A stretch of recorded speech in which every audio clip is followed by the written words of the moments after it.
Oh my God. We're here. Oh, right. Adjust the camera. Now we're way too close.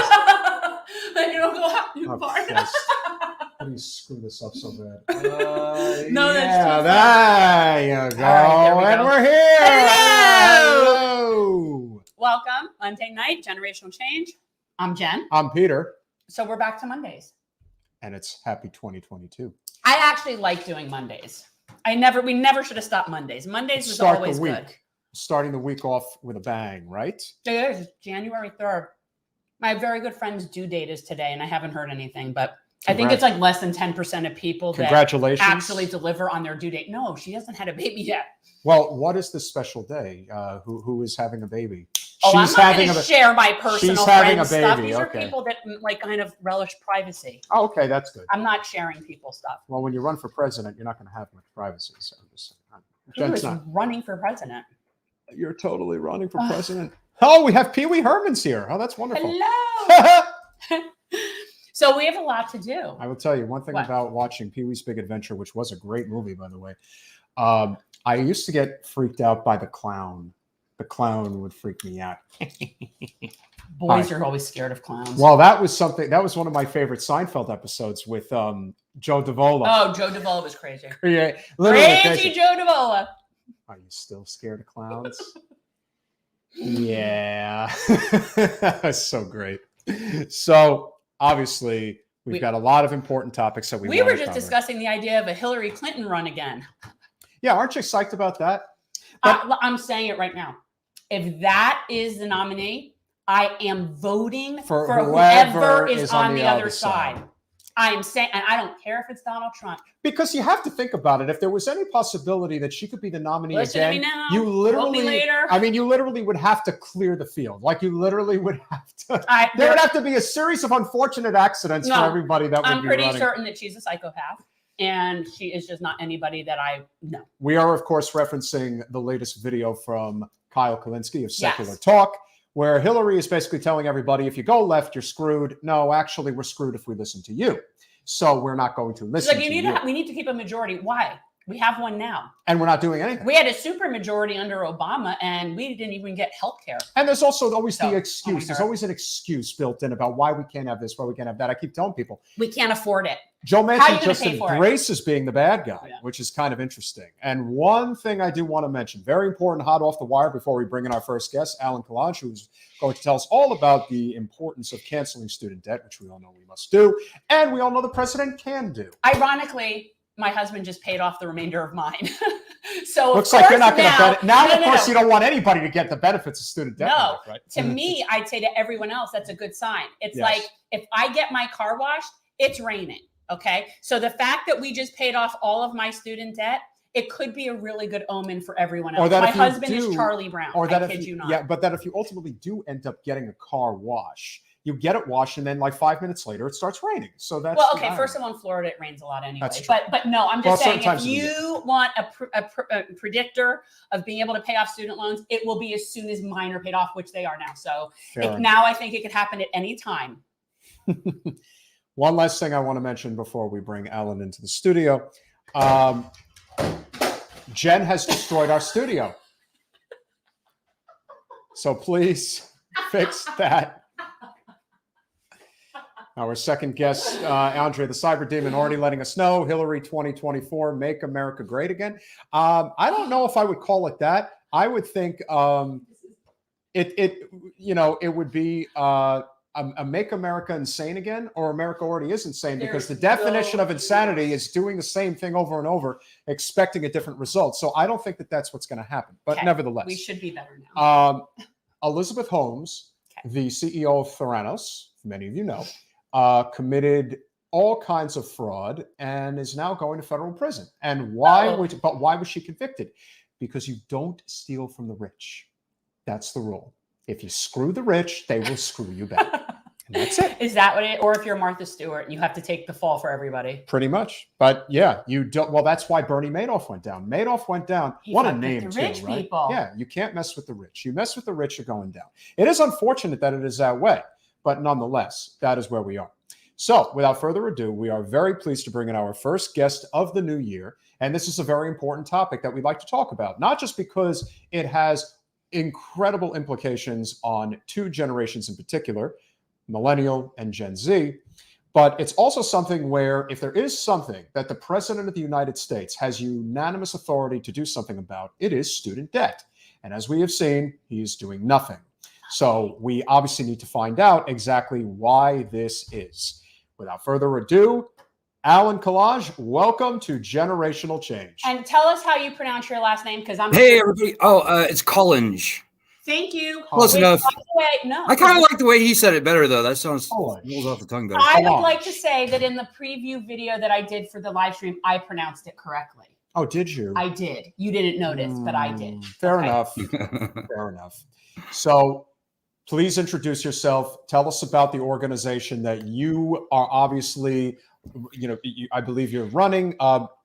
Student debt it's one of the most obvious examples of how broken our economy and our politics is. Every major country on earth has some form of, tuition-free public college, universal education. In the United States, we know that everything has a price, including education. So please share.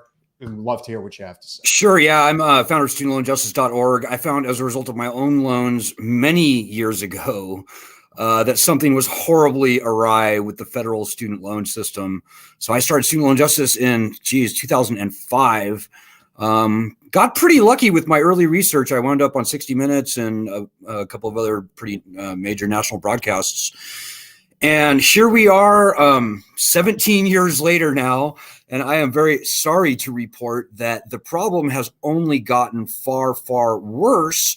And today, this lending system, I'm sorry, it's toast. Yeah. By all rational metrics. And congratulations, by the way, for paying your student loans off. I know. It's okay. So it was only for law school. Everything else had been paid. And I graduated in 2000. So that's pretty good.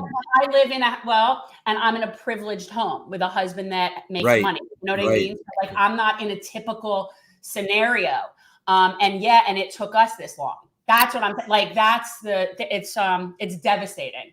The reality, the big numbers are just almost cartoonish at this point. So the class of 2004, people younger than you even, their default rate is about 40%. So that's twice the default rate for subprime home mortgages, by the way.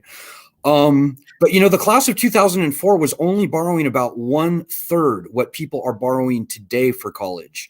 So if the default rate for 2004 students is 40%, for everybody walking around right now with student loans, my best estimate is that even before the pandemic, it was going to be 65, 70%. Yeah. So we really have to start asking the very hard questions like, is this lending system even a thing? I mean, is it even like a legitimate lending instrument at this point? Even before the pandemic, again, 80%, so 4 out of 5 of all borrowers were either not paying at all, and that's over half, or about 30% or so, they were paying and paying and paying, but their loan balances were going up, not down. Right. So I started a petition. Yeah. It's as broken as you can get by all rational metrics. And so, I started a petition in March 2020, right as COVID was starting. I had done the research. I'd looked at the public law going back to 1958, believe it or not. This is very long-standing legislation. Gives the Secretary of Education, and by extension, the President, all the authority needed to broadly waive, compromise, release the debt. In other words, cancel the debt. Yeah. And the really interesting thing about this way of doing it is that you don't need any money from the Treasury. Not one dime is required to be drawn from the Treasury, as they say. Not one penny is added to the national debt. So if we're talking about economic stimulus, which at least for the past 2 years we have been, there is no better, easier, quicker way to stimulate the economy, and I mean big time stimulate the economy, than by simply canceling these loans and getting rid of this failed lending system that only in America, as you rightly point out. College in Russia, in like the Netherlands, in Denmark, Sweden, Germany, Norway, Mexico, Cuba is free, but for all intents and purposes. So actually, a lot of places also in South America. I know that they have free college. They do. That's right. Yeah, I think, well, personally, I support the idea of debt jubilee all around. I think that at this point, we have seen the man behind the curtain. Okay. We know that it's a scam. We know that a handful of people at the top are siphoning all the money. We know that they're just using it as power to control everybody. Like we know better. So we need to just get rid of that, because it's just, and I do think it would be the biggest, you're right. I think that would be the best possible thing for the economy. And I've said that for a long time. People that aren't stuck with debt, they can buy things, like it will actually help the economy, which will also help the rich people, not, right. I don't understand people who are against it. To me, it's out of spite. It's, I had to pay and you should have to pay. And that's not a good way to do policy. Alan, it's like hazing. I also don't think that the elite, the people who are benefiting from this, and I try to tell people all the time, there really is no difference between, yes, there are wedge issue differences between the Democrats and Republicans, but they are both owned by the same people, and the Wall Street banks own the debt. And they make and now that the debt's at like $1.3 trillion, do people even realize how much profit on debt that they make every single day? It's in the tens of millions of dollars. No one is giving that up. And it's basically, if I have to pay or I have to donate to a political campaign and say, here's $250,000, you are going to say that we are not canceling student loan debt because it's going to benefit rich kids. It's like their talking points are actually very weak if you think about it. And I do think that the momentum could actually grow pretty quickly. It'll benefit the rich kids. What do you think? You're absolutely right on all points. Nancy Pelosi, Joe Biden, many other establishment Republicans, after the election, all of a sudden Biden was like, I know I said I was going to eliminate student loan debt before the election, but no, I'm not doing that. If we're going to cancel loans, we're going to do it through Congress, through legislation. The problem with that is that in order to cancel $1 in student loans through Congress, you have to raise $1 from the taxpayers. So you have to cut from other programs. You have to raise taxes. It would cost $1.8 trillion in appropriations to pay for canceling $1.8 trillion in loans. So that is what the old guard Democrats are pushing. And there's no good reason for it. The federal government owns 90% of this debt, only a small portion. Wall Street benefits because, the servicers and all these other peripheral players have their hands in the pot. But the federal government owns 90% of these loans. So there is absolutely no good reason that the loans can't be canceled administratively. And that's a very key point. One other key point that nobody talks about nearly enough is bankruptcy. Unlike every other loan in this country, student loans have been uniquely stripped of bankruptcy protections. And I'm sorry to tell you guys, I'm sorry that I've been doing this for so long, frankly, but I have to tell you that the loan cancellation we are going to see from Joe Biden in the current politics, it's going to be nonsense. It's going to be up to $50,000 is what they say. But after all the bureaucratization, the means testing, the this, the that, the application, very few, maybe even no one is going to get any meaningful loan cancellation. This is a trick that they've played on the American public like 2, 3, 5, 10 times over the past 40 years. So we really have to get the threat of bankruptcy back on our side in order to ensure that the loans are actually and meaningfully canceled. And that's something that nobody talks much about, but it really is probably key to everything. Because Joe Biden would love to go up and say, hey, I'm canceling up to $50,000 and vote for me. And everybody goes, yay. And then at the end of the day, it's like, yeah, I said 50, you are getting 3,000. You're getting like 6,000. And oh, by the way, in the year that it takes us asterisk. And it would be a disclaimer on the bottom of the thing, like it does for pharmaceuticals. It's exactly right. It's the whole thing about means testing, Well, the means testing can't be that's just not effective or efficient. It's neither. So like, there's no point in that other than you want to punish people and divide up. Like, who cares? Right. Get rid of people's debt. It's like, just, it's yeah. Well, and you know, people need to realize the people getting the break here are not elitist, liberal kids or whatever. That's nonsense. My best guess is that 40% of all student loan borrowers never graduated. A ton of millions went to vocational and trade schools. 100% of them were determined to be financially needy in order to get the loans. You know, the rich elitist liberals that, you know, Fox News likes to point to, those people don't really even get student loans because by definition, they're elitists, so they just don't get the debt. And by the way, the most successful student loan borrowers tend to refinance their federal loans out and into the private market for lower interest in the first place. So 80% of everybody was never going to be able to repay their loans. They're screwed. And so canceling these loans is not going to benefit these rich trust fund kids that don't deserve it, these entitled brats, all the nonsense words that the Fox News people throw out. It's just complete nonsense. And the Republicans are cutting their throats as long as they wag their finger at the student loan borrowers, because this is their base. If you look at states like Texas, Alabama, North Carolina, South Carolina, Tennessee, Georgia is the worst, by the way. These states are absolutely wrecked in student loan debt. Student loan debt exceeds those states' entire annual budgets, believe it or not. So the Republicans have a very difficult task ahead of them. They need to rethink everything they thought they knew about this issue. Otherwise, they're going to continue to lose close elections like Georgia. So it's really not even a partisan issue.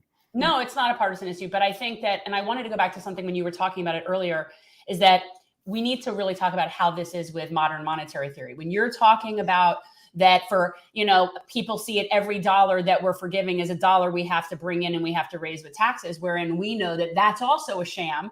And yes, all the money from taxes that's not like they collect it and then they distribute it. And like that money doesn't ever go anywhere. And if there ever is a case where you can actually see where MMT is beneficial, it's been statistically proven that for every dollar you invest in education, about $7 goes back into the economy.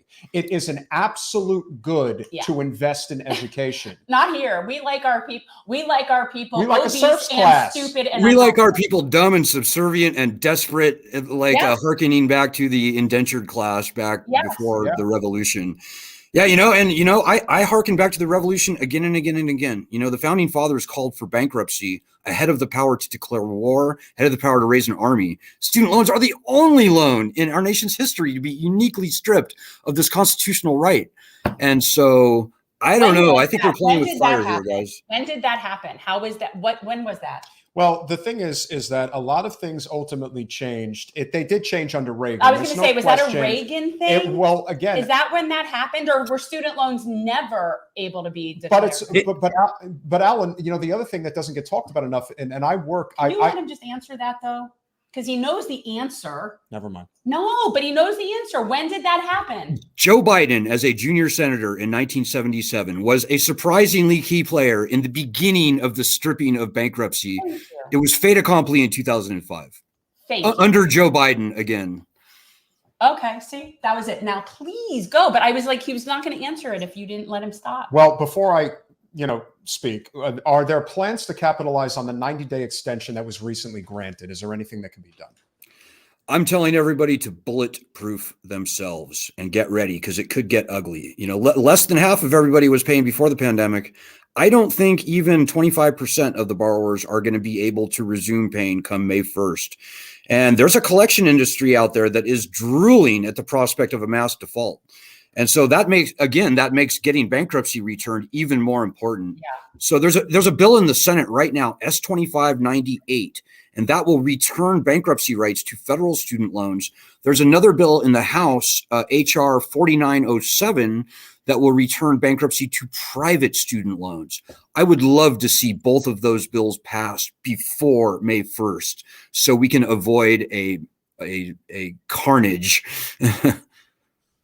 Okay. I think that that's also something that doesn't get talked about enough, because I happen to have a small business that deals with colleges all over the United States. And one thing that cannot be denied is there is a cottage industry within colleges to take advantage of this system, where they have, like a school that has 2,000 students has like a dozen vice presidents that are making $250,000 a year. And so once it becomes sort of this bougie thing, and Nancy Pelosi in particular, whenever there's a spending bill, always earmarks X amount of dollars for these institutions. This is politics, people. And so when that happens, if you're sending a student, if somebody is going to a college, it could be anything. Like, where are you located, Alan? I'm in northern Wisconsin, actually. Okay, so if somebody, it's like 0 degrees here right now. Yeah, I'm sure it's freezing. But I'm jealous of you guys down there. Hey, listen, but you know what? You've got Aaron Rodgers in FU mode. It looks like you're going to get us. He's going to get his second ring. It's all about sports for him. I hope so. What I would say is we're going to all be needing to go for higher ground. Pretty much. So we're going to be underwater here. So it seems fun, but until we can't get out of here. But as a good example, even it could be a big school like UW Stevens Point. It could be a small school like Edgewood or McAllister.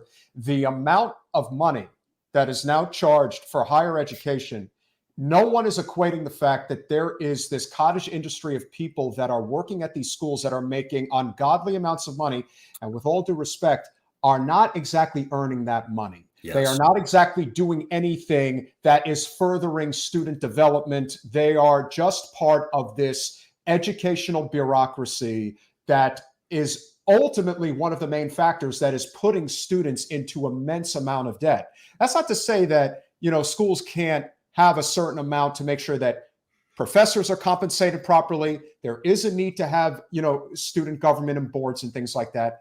But there is this underlying part of the problem that never seems to get talked about. What are your thoughts on that? I couldn't agree more. And I love my college experience. I'm a proud USC Trojan, but at the same time, you just can't ignore the astounding amount of money they are taking out of this lending program and ultimately off of the future earnings of their own students. I mean, the numbers are just outrageous. There are slush funds over and above endowments these days that I've been tracking.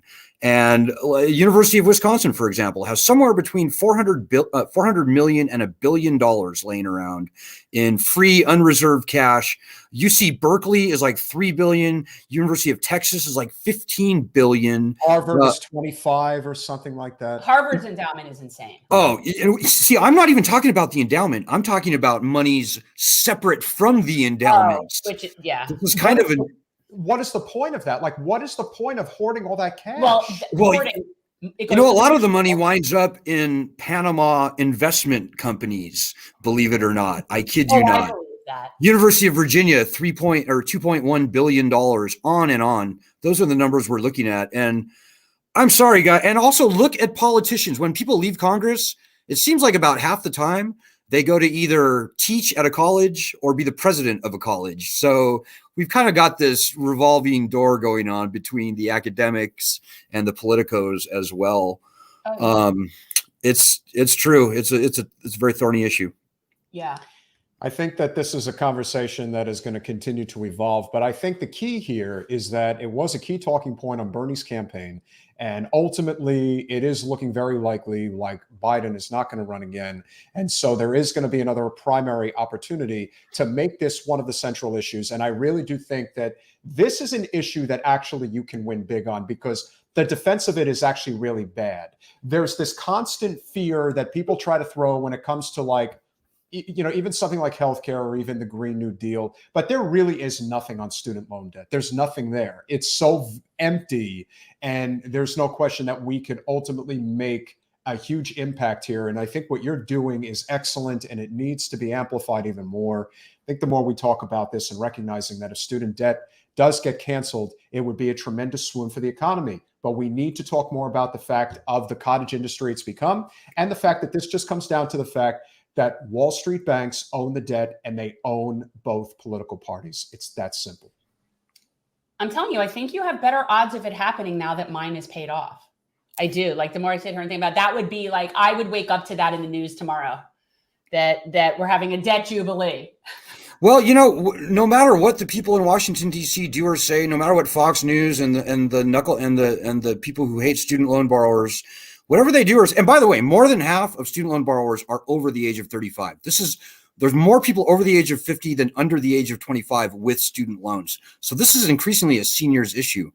But regardless of all the stuff that we're seeing right now, nobody is going to pay on May 1st. Like very few people will pay. So this lending system is going away. It just is. Whether we have a clean death or we have a messy, socially unrestful, civilly unrestful unwinding, well, that kind of depends on what happens over the next year or so. So it'll be interesting to watch. I like the way you think. I've been saying this for a long time. Like, we can do this the easy way or we can do this the hard way. And when we offered them the compromise, that was Bernie in 2016. That was the compromise. And once that didn't happen, I'm like, I guess they want to do it the hard way. That's okay. We could do it the hard way, but it's going to happen, people. Yes. History will repeat itself. Yeah. This has happened through, and again, everything could be cruising along nice and steady. And the next thing, boom, it just happens and everybody's in the streets. And that's kind of where we're heading at this point. Hey, listen, if they want to do it the hard way, I guess that's the way it is. Alan Collinge. All right, I'll remember it now. This is like a Third thing. time. I think one out of like the past ever guests, you got it right and I was wrong. Oh, what would be it? Alan Collinge of student loan. Alan Collinge. Did I really botch it? You can call me Collinge. In fact, that sounds actually Collinge. How can people help? How can people contribute? Like, what are you, where can they reach? Yeah, where can just come to our website, studentloanjustice.org. Everything's self-explanatory from there. All right, guys, you should check it out. Thank you so much for coming on. It was really nice to meet you. Thank you, guys. Absolutely. Welcome to 2022, Alan. May this finally be the year we get some ish done with student loan debt. I agree. Happy 2022. You too. See you, man. Bye. All right, so this is driving. It was lovely. Yes, you like to say, but we are really good at picking. I don't know why, and I do it with like as if I can actually do a British accent. Like I actually do it like I can do that. You can't talk with a Cockney accent. No, that's not Cockney. You've done that before, and I told you it's not Cockney. It's just wrong. Michael Caine. Okay, so let's talk about our next guest because this is exciting for me. But this is driving me nuts. What is? Our camera is not straight. Oh, for God's sake! It's not. You can tell. It up. There you go. I think that's it. Is that it? Does that make you happier? It's better. Look. It's not 100% right, better, but I'll take it. Hire me a production assistant or something. Yeah. You want somebody to come in and do this. The best you have is my husband comes home from work and sets it up. No, I help when I'm here, but it's, again, just today, it was really off. So I don't know. So it is 2022 and we've got a lot to talk about. And we're going to be having conversations with content creators who recognize that the BS, the drama, all that stuff, it's not doing us any good. We got to get somewhere. We have to be sort of coalescing our audiences because hell, the algorithm on YouTube is destroying us all the time. You ruined my whole segue because of the whole thing with the camera. You got me so distracted. I was all right. So walk back to your segue. Okay. So my thought is this. So our next guest is someone that I've been following on YouTube. And I had to do a lot of research for this because arguably like the videos of hers that I watch are political stuff. But I know that there's that whole other world, like when we had Vox on, and there's that whole other world of stuff that I don't understand and don't know what these things are, whatever. So I had to look up what's a cyberdemon and anyway, and what's a speedrunner, because I was actually picturing her like running, like speed running. Like I saw that, and maybe she does, I don't know. But that wasn't the context in which it is. So for anyone who doesn't know who the Cyberdemon is, and this is not there's a Cyberdemon in the game Doom. That's what I've come to realize. That's what my research led me to. Well, that's going to be a great place to start because I happen to have been, when I did play video games many moons ago, I gave them up literally when I was like 15. But I will tell you that my favorite game, or at least in the top 3, was Doom. Okay, I played Pong. I don't. Yeah, I'm old. But the thing is that I need to know where Andrea is from because she has this really cute accent.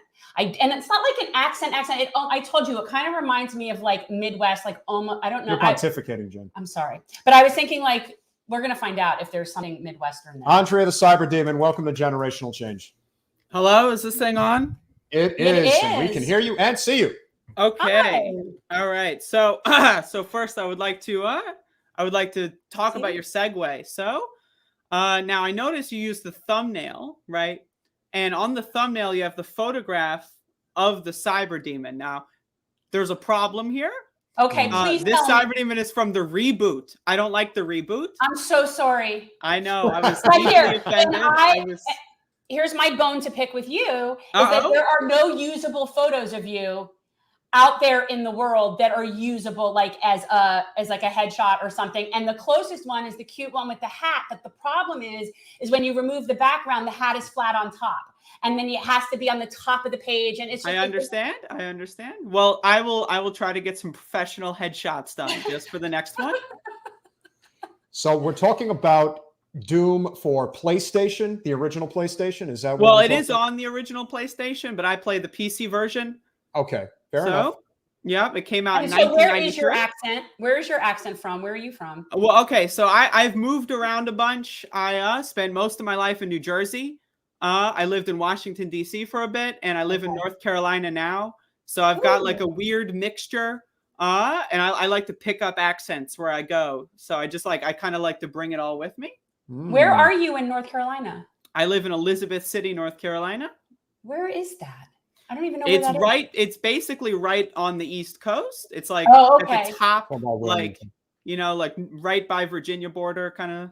Okay, see, I've never been east. I go to North Carolina every summer, but I'm always in the mountains, and I've never been. I don't think I've ever been east of Charlotte. Okay. Like I've never been east, but now I really want to go there. But I've been wanting to talk to you. I really appreciated that you did something on the whole thing with the people that shall not be named. Well, no, you were very kind of like supportive of us being like they came on and just to violate us basically. But I appreciated that. But I've actually been watching you for longer than that. And I don't agree with you on everything, but I very much like you and appreciate your content. Okay, well, I appreciate that. I haven't watched that many of y'all's stuff, but I am aware of the existence. So, but I don't have time to watch shows as much as I used to. So talk about speed running. Tell me about that, because I really was picturing you like in like not necessarily a cross country type scenario, but like really going fast. Well, I mean, speed running is where you play a game as fast as possible. So you start it and you try to reach the end as soon as you can. So like you develop the best route to get through something, the best way to do this and that and the other thing. I used to speed run a long time ago, but I don't much anymore, but I'm trying to get back into it a little bit. So I've been uploading some Doom runs to my channel recently. And I'm going to keep doing that for sure. And what is the favorite? So you have a few different podcasts. I noticed that like the only one I see is Above It All. Yes, that's my main one. Oh, okay. I have a bunch of I like to do a bunch of other stuff, but not all of them are podcasts. Some of them are more like, I used to do a little cooking show, which I plan on doing again. Nice. I just do all kinds of different stuff, but lately I've been focusing on Above It All because over the course of last year, I got involved with a lot of protests here. And so my time to do a bunch of other stuff was severely diminished for most of 2021. So I just kind of put all my energy into Above It All. And that's kind of the main thing people know me for now. I like that. I was going to ask you about that because I see you've been doing Elizabeth City Protests Day, obviously something's going on, but I never scrolled all the way back to the beginning of whenever that started. So what is going on there? What is the protest? Well, on April 21st of last year, a man by the name of Andrew Brown Jr. was shot in the back of the head by the Pasquotank County Sheriff's Department. And so there have been protests every single day since that occurred. This was a couple streets down from me. So when I saw the news, I went down and I got involved with the protest immediately. And I was covering it pretty much the entirety. Although up until recently, I took a little bit of a break because I got sick and, it's flu season, there's the surge going on and I did get sick and I don't know what it was. So I'm trying not to spread it to anyone. But people have been out protesting every single day since April 21st. And I attended, I think the first 180 something days straight. which at the beginning it was pretty rough because I was walking miles and miles and miles every day, but I managed to lose a lot of weight and get in shape. So, it's pretty good. That's worth it. I'm glad that they're being diligent there. That's actually really promising to hear that that's happening there. We have a friend who's running for Congress, but she's in Raleigh-Durham area, right? Yeah. Erica Smith I've met Erica. She came a couple times to say hello and help us out with some organizing stuff for sure. That's good to hear. Yeah, she's really good people. But I'm glad to hear that that's going on in North Carolina. And I wish we saw more of that. And so that was the main issue that kind of pulled you into that, was the obvious police brutality and misconduct. Yes, that's correct. We're dog people. We're oh my goodness. Oh, that is a cutie. What is that? What kind of dog is that? He is a mutt. We don't know what he is. He looks like he's got some shepherd and some chow. Yeah, I think he's got some shepherd. I think he's got Rottweiler in him too, I think. He's so I've been told. Cute. Oh yeah. Yeah. No, yeah. Dogs make everything better. Dogs make everything better. They really do. This is Max the dog. He's my co-host. I've never seen him. He's not getting enough airtime, Andrea. His sleep schedule is the opposite of mine lately because he likes to stay up all night watching over the door while I sleep. And so like when I do my show in the morning, so he's been tuckered out usually in the morning, but it's nighttime, so he's up now.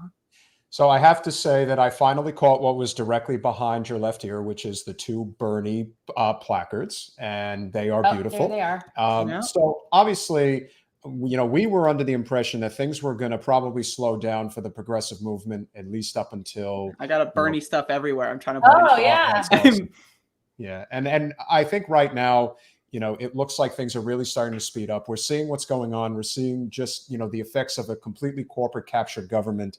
And it looks like there's going to be something, something's brewing right now in terms of, what is the left going to do? It doesn't look like Bernie's going to run again. What do you foresee happening? Because it's pretty obvious that the Democratic establishment is trying to push Mr. Pete to the front of the line. God. And, we definitely...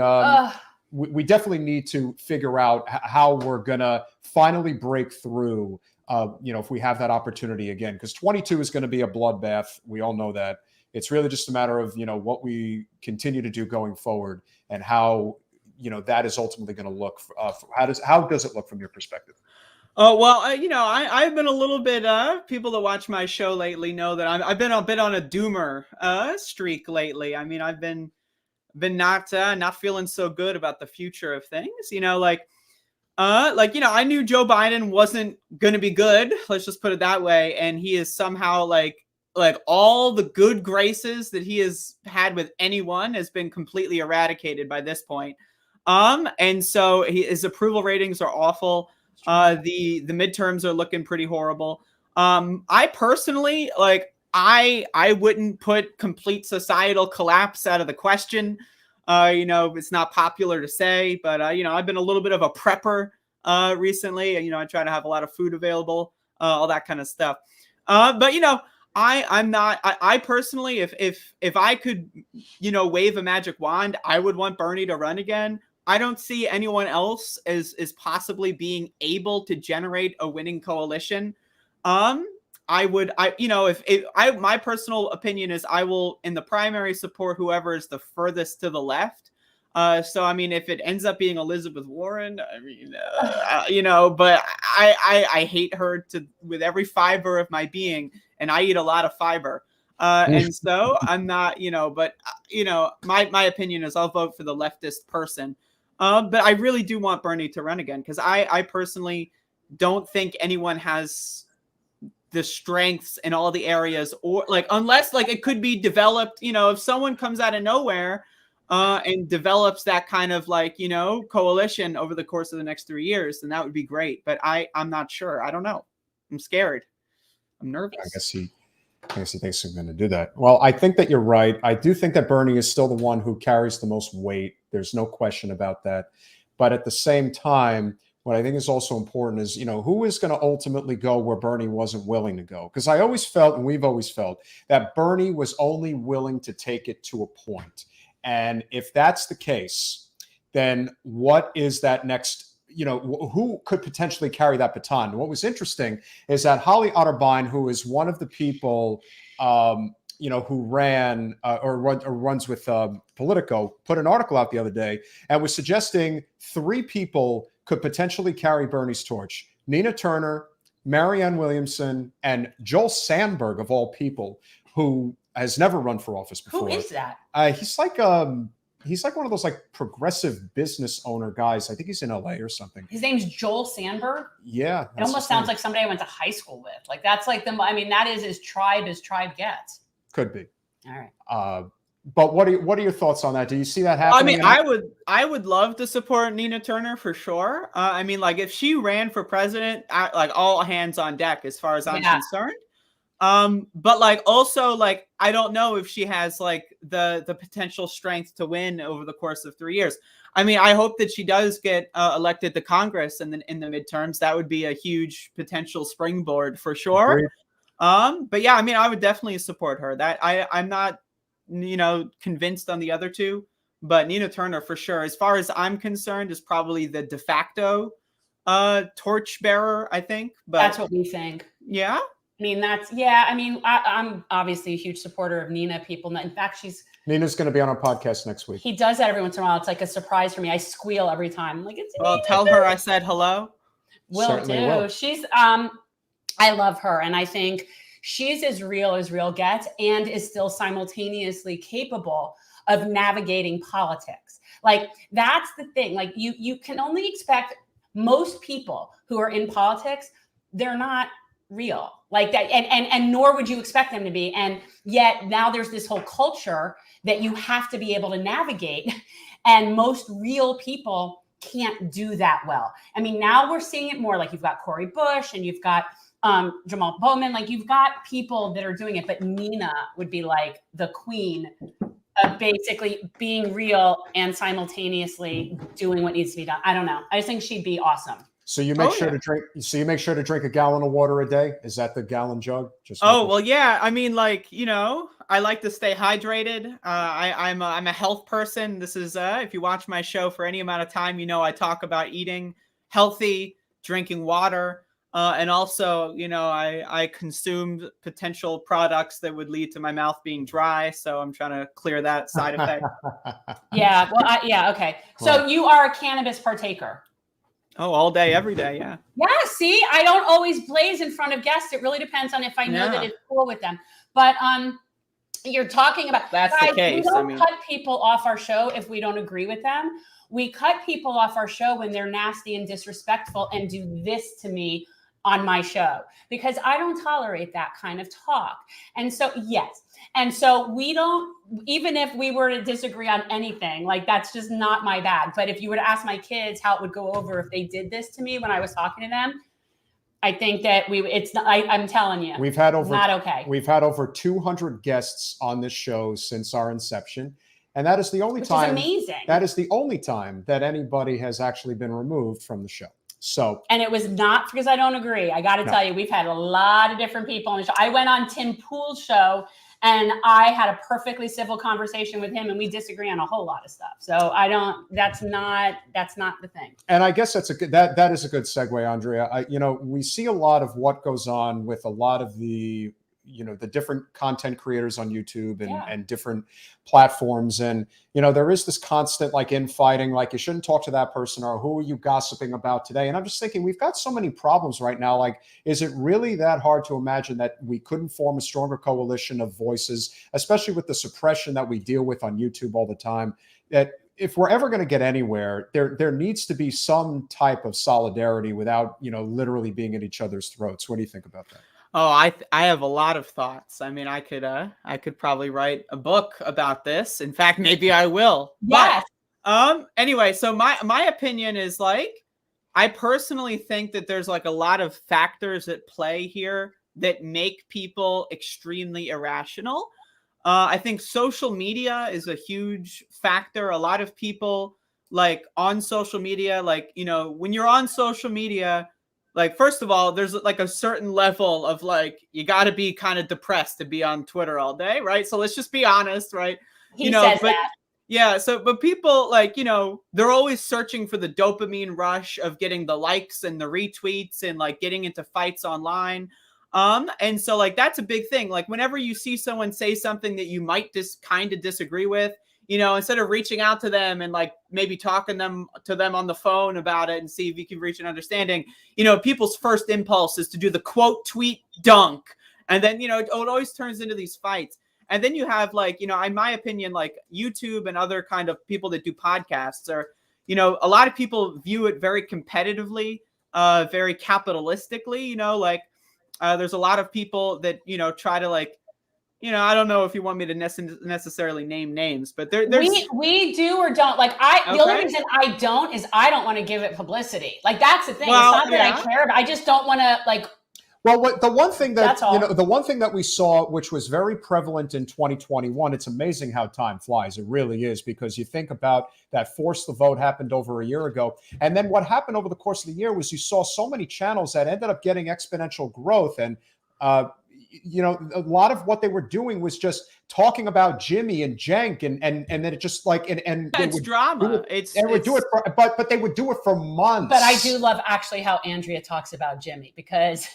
No, oh yeah, you are awesome about it. Like for me, it's not that. And first of all, by the way, you can curse on the show. I don't care, and I do it all the time, so it isn't bad. Yeah, we're not getting monetized anyway. No, but your mannerisms when you talk about Jimmy, I feel like you're my spirit animal when you're talking like that. Like I feel like you're getting it off my chest. Thank you for that.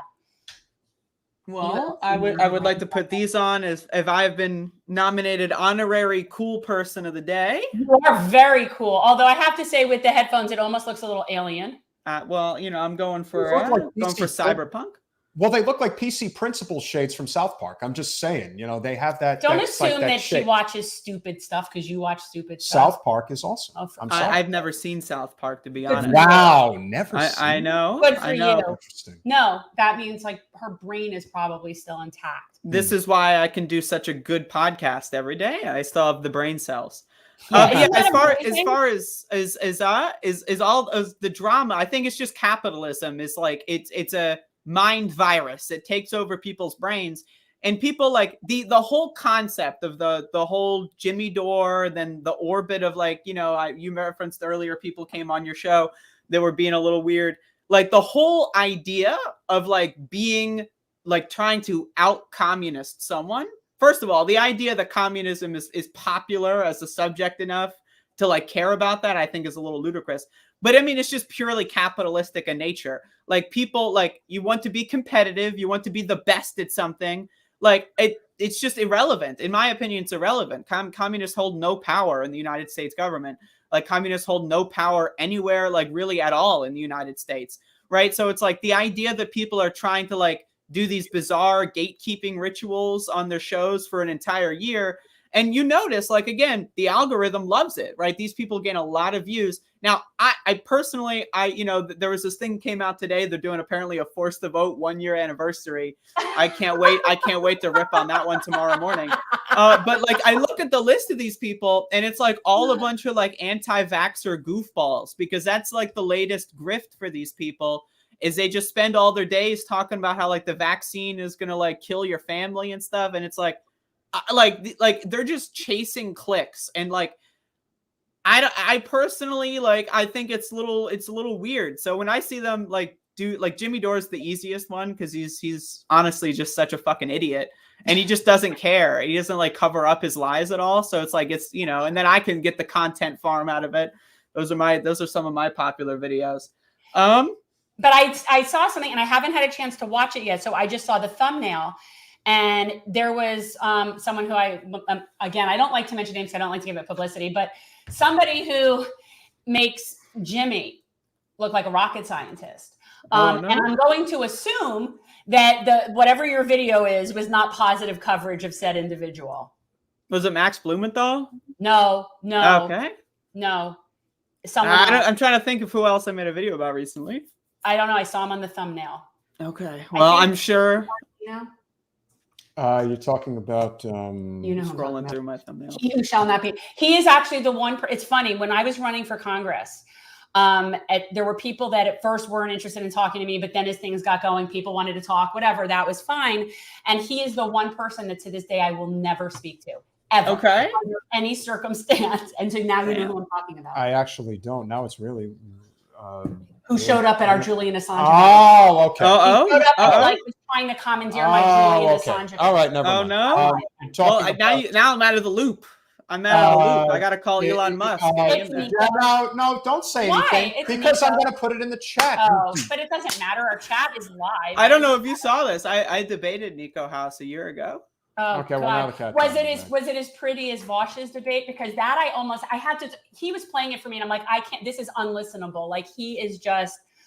It's brutal. It was pretty bad, actually. I mean, like honestly, I could say a lot about Nico House, but I think just the idea that he made a documentary about how Antifa are like evil and like co-produced it with a literal neo-Nazi. Greg Pacific, right? Yeah, I mean, it's like, listen, I don't throw the word racist or white supremacist around easily. I know a lot of people do, but if you just follow what this guy does, I mean, it's just painfully obvious I just think he's a grifter. He would just as easily have been marching in Charlottesville. Like I just think he's a grifter. No, I'm not talking about Nico. I'm talking about the guy that he was affiliated with. Like Jake is really on that level. And listen, he served our country, but some people are just so messed up in the head and they never properly get the help that they need. And they end up having this rage and this hatred for fellow citizens, especially ones who don't serve. You know, there is this, sort of like this attitude of I'm above you because I did. And the things that he does is really bad. But Nico is somebody who he's like turned people that were even volunteers on our congressional campaign against Jen, like into thinking that she's like a bad person. I'm thinking this is real. Like, I mean, the level of toxicity that is there. Very toxic individual. And you could even talk about how, we did the Assange telethon and there were people who were throwing shade at us all the time. Because they didn't invite them. Like, are we? And you're gatekeeping Julian Assange. Here's the thing. I have been very, the Julian Assange issue is a huge issue for me. It has been for many, many years. Now, up until recently, I never had a platform. So, of course, I can't be outspoken on something when I'm not really. Now I have a platform. So, yeah, we did this telethon for Assange, and we got crap for the people we didn't invite to speak. Instead of, oh my God, we invited people. Yeah, we wanted people with high profiles so that they could tweet it out. We were trying to get awareness for Assange. The whole point of it was to have well-known people so that we could get awareness. Like that was the point. So unknown, unnamed people that I'm sure were very important in working on his kid, that sort of isn't what we were trying to accomplish. And yet they hate me for that. They still have not gotten over that. That was like the gist of it. And that was the basis of them hating on me. That was the beginning of them hating on me. It seems like the net result of most of these people's actions are like anything to put down like actual activists, anything to put down people that like just have a decent, like not even a good, but a decent bullshit detector. But then the other thing about it is like it creates the echo chamber, right? Because like people see that they might follow them and not know that they're a crazy person. They might check out, but the people that don't check out, they're going to be deeper in the hole. It's like the sunken cost fallacy, right? So that when you create this echo chamber of people that just agree with you in lockstep and will do anything you want, no matter how ridiculous it is, it's a power trip. But, a lot of these people really just, they cling to the idea that, they're controlling an army and they can like own people online. And it's just like, it doesn't do anything. I mean, my problem is it just doesn't do anything. And it's honestly, it's extremely cringy, but I also engage in drama too, but No, you do. And we talk about it, but our primary focus, our primary purpose, and our primary content is not that.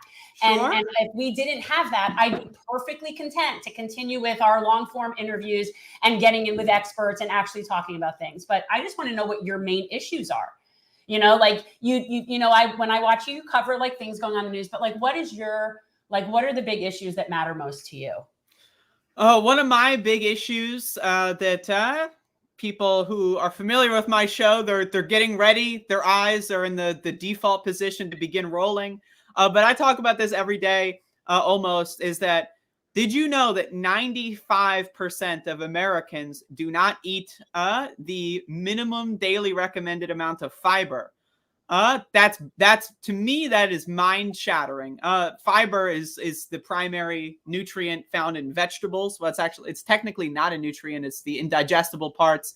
They help basically your entire body function. 88% of Americans have a form of metabolic syndrome, which is a result of not having a proper like gut biome and other stuff. Right now, these are all like that to me is like, wow. Like now, so my personal thing is most of my life, I was raised on I was raised by a single mom, and she basically just got me fast food all the time. And whenever I would see my dad on the weekends, he would try to be the cool parent and he would get me fast food. So I had fast food almost every day as a kid. And it gave me a lot of chronic health issues that I didn't like. I made the decision to become a vegetarian, to cut out sugary foods and stuff when the pandemic started. And almost all of my health issues that I had basically my whole life kind of just disappeared. And then when I started researching into this, I've read a couple books and stuff. I found that 95% of Americans don't eat enough fiber. And that's because the American diet is horrible. Horrific. And then it's terrible. And it's a feedback loop because these foods are addictive. They're manufactured to be as addictive as possible. I personally just call like fast food a drug addiction. If you eat fast food every day, you have a drug addiction. Well, so is sugar. So is absolutely sugar is another one. And I am a sugar addict. Well. For sure, I am absolutely. Like there you go. Well, I have a problem with chocolate covered almonds. And yeah, there is fiber in almonds. Well, the truth is that is true. The almond part is healthy, but no, I have a problem. Like I need if there was a support group for that, like I would need one. If you think about like when. I haven't eaten McDonald's in years, but when you think about when I'm sick, I like the fish fillet. Sorry. Fair enough. Fish fillet is probably like the one. When I'm sick, I like the fish fillet. Well, when you think about it, it's it's the bread. The bread has there's sugar in the bread. The cheese, it's the salt. That's not real with the cheese. Beef. No, well, whatever it is, okay. Whatever it is, whatever you want to call it. Just like it's not real tuna at Subway. Well, okay, that's disgusting altogether. And then you would think that there would have been that sort of come to Jesus moment when they did the expose in like 2008, I think it was, on the pink slime. That was the chicken nuggets, and I'm just thinking, all right, this should do it. Like, this should do it. And it doesn't, because the attitude is, I like the way it tastes. Well, you should I don't really care. What about the drive-through at Chick-fil-A? I think they're putting crack they're putting crack in their chicken. Andrea, could you just like rant right now on Chick-fil-A? Because I need to. Well, I would love to start by saying, who closes on Sunday? I've always been against this. I don't want to get too. What's that? Evangelicals. Yeah, that's true. I mean, I personally, ever since I moved to North Carolina, my tolerance for religion has gone through the toilet. But I mean, like, I personally think that all fast food is just horrible. I mean, like, Chick-fil-A especially, I don't like them as a queer American. Not a huge fan of Chick-fil-A. As a vegetarian, not a huge fan of Chick-fil-A. But I mean, like, I live in a town where it's like all the fast food restaurants are on like one major road. And so whenever I go down this one major road, you see them all the drive-throughs are packed. Like everyone gets their drugs. And that's my thing as well, is that like, drugs can be good in moderation. It's all about the dose, right? But if someone is consuming alcohol every day, society in general, has at least a consensus that that's probably not a good idea. But if someone eats sugar every day, if someone eats fast food every day, people just go like, oh, well, you gotta eat. Now, I mean, like, that's one of my big problems. And one of the reasons I talk about it so much is because this is a problem that I think can be very easily solved on the personal level. Yes, I think there's a lot of governmental things that we can do. I think that, animal agriculture is a huge problem. I think that corn subsidies are a huge problem. But also, like, I recently did like a survey for my audience, and like the number one thing that people say that my show helped them improve their lives was they like pay attention to their diet. Like a huge portion of my audience like didn't think about it at all, come across me ranting and raving like a lunatic, and then now they're reading food labels like a crazy person. And like that to me, like that's something that I think that people should take advantage of. And one of the other things I want to get into that's tangentially related is that when Americans are unhealthy, like your brain suffers, right? Like you are cognitively less, like you are less intelligent. You have less reaction time. You cannot think about complex things as much. You cannot store as much information in your brain. It also is like one of my metrics is like when I started losing weight, and then when the George Floyd uprising happened in 2020, one of my metrics was like, I want to get to a point in my health where I can run from a police officer and not get caught. Right. And so last year, when the protests here in Elizabeth City started, I actually ran from police officers and I didn't get arrested. So like, now imagine what percentage of Americans could actually run away from a police officer. Not that I recommend 5%? running away, but sometimes if you think you can get away, no, get away. But and then also it's like people like they are addicted to habits. They're addicted to the ritual. They're addicted. It's drug addiction, right? And so like I personally think that the capitalistic structure of society in America is so uniquely horrible. I think from the moment that we're born in this country, we are designed, like everything in this country and the society is designed to make us as dumb and as obedient as possible. Like the idea that we have to work all the time for such a minimal wage. We don't get time off. Our schools teach us garbage. They don't teach you how to balance a budget or how to feed yourself, but they teach you their American mythology about how George Washington founded the country and was a great leader. They don't teach you anything that they need to. And like they manufacture our obedient drones and workers that keep the machine alive. And that to me is the huge problem. And I think a lot of that is with food. Because, fast food also enables Americans to be able to have 2 and 3 jobs. Like one of the common criticisms I get when I talk about eating healthy is a lot of people say, I have 2 jobs. I can't afford it. I don't have time for it. And I'm like, first of all, I'm like, damn, that sucks. Like legit. There's a huge problem there, but also how did that even happen? Right? Like if fast food wasn't so prevalent, the idea of Americans getting a second job wouldn't be so prevalent, which would mean like Americans like wages should be higher. If like if there was a point where there's like, societal collapse because no one had any money, they would have to increase the wage. Right. So I feel like there's all these factors in American society that are perfectly balancing this game board to be as disastrous as it is right now. And I think food is a big one. I really do. Because like, again, for most of my life, I had extremely bad chronic health issues. And then when I was 22, I basically said, I got to do something about it. And I did. And almost all of them are fixed. And it's like, think about the health insurance stuff. Like, health insurance and medical costs are so high. Well, in case you didn't know, there's a little factoid. When processed food and fast food began to, take hold in the American society in the 50s and 60s, and then with corn subsidies under Richard Nixon's administration, seemingly around 5 years later, that's when healthcare costs started to skyrocket. When the processed foods, when the TV dinners became a staple, when McDonald's became more popular, that's when healthcare costs started to skyrocket. Right. So people are stuck in these habits. Their bodies are breaking down. They're barely able to get out of them.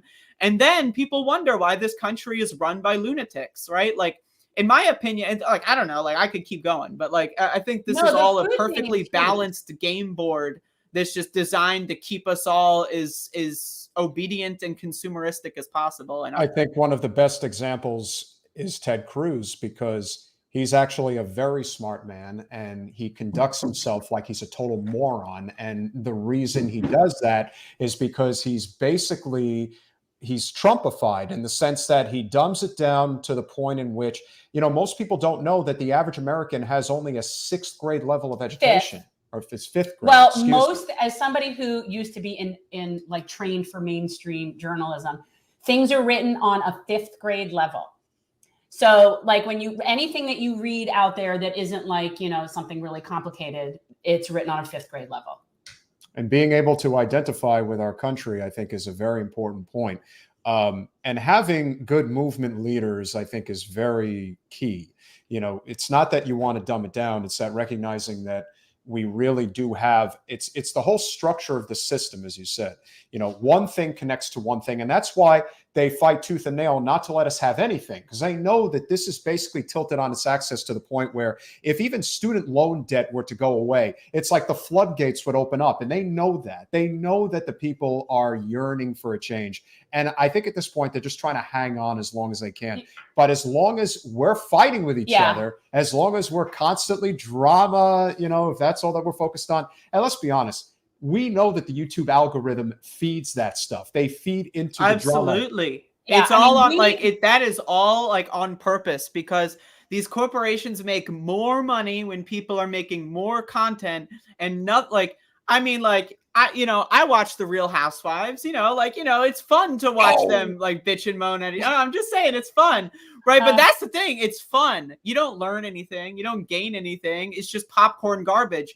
And that's what social media has basically turned all human interaction into. It turns it into popcorn garbage. Now, that being said, popcorn, especially when air popped, is actually a really healthy delicious. I will say, I've been off of social media. It's been almost a year now. Like, it's been a long time, and I'm not on it. And it's really interesting. It's like, I feel like I've actually started to regenerate in my brain. Like, it's almost like connections are forming that haven't been there.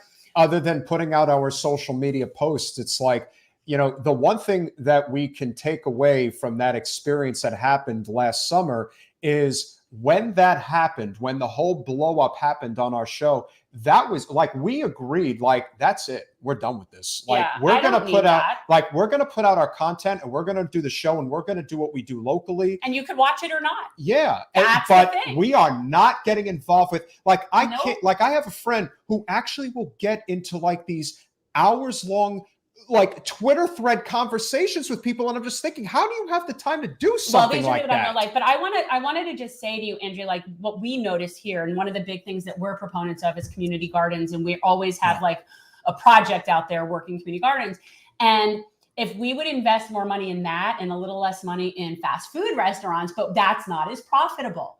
So that's the problem. So we got our first garden basically got ousted from gentrification. The new people didn't want a community garden for the poor people there. They didn't want that. That sounds about right. Yeah. And so we are now having a community garden at a public high school. So it can't be gentrified. So that's at least, better. We're more protected, I think, that we're at a school, but they don't want that. And all of the neighborhoods that most need community gardens have the most fast food restaurants and not good supermarkets. They have like corner fast, like quickie stops. And that's another problem with food deserts. Yes. I used to live like the nearest grocery store, and I didn't have a car. The nearest grocery store is about a mile and a half away. So if I wanted to go shopping, right, I would have to walk about 3 miles, half of that with like all of my groceries on my person. And like, that's a problem. And it's like, if I were, disabled in some way where I couldn't make that walk, I'd be screwed. And my only option would be for delivery or whatever. And that's a huge problem in this culture. And then a lot of people, like, they really don't like when you criticize like their habits. That's another problem as well. Right. Like, people like are addicted to social media. I consider that its own form of a drug addiction. So when you like just question the ideas, like, what is all of this drama? Like, when someone's making like a 15 tweet thread exposure thread on someone with 600 followers, right? Like, who cares? Like, all the time and energy you're spending on that, you could be watching a documentary, you could be learning how to cook beans, you could be doing something, right? But instead you're like combing through someone's social media history since they were 6 years old to try to expose them, and no one knows who this person is and no one cares, right? And that's basically just sums up like all of these online slap fights. It's like, it's brand building. It's trying to like, it gets very capitalistic in nature where people want to be the one true communist, and it's just lame. And honestly, like, if you try to explain any of this to anyone who's not already initiated, they're going to look at this and then they're going to walk away instantly. They're going to be like, all right, these people are fucking insane. I'm going to go back to McDonald's or Wendy's and get myself something fun to eat. Right. Because like, it's embarrassing. It's extremely cringe. right? And people like they don't sit back and think to themselves like, what am I doing? Like, where am I in my life? Like introspection, I think, is another thing that like it's no one has it in this social media game, because you know what's easier, like scrolling on Twitter, you know, or just like sitting on the toilet thinking about your life for 10 minutes, you know, like everyone's got to have their gadgets. Like when you're on the bus, like what do? Are you sitting there thinking about your life, or are you scrolling on Twitter getting into slap fights like an idiot?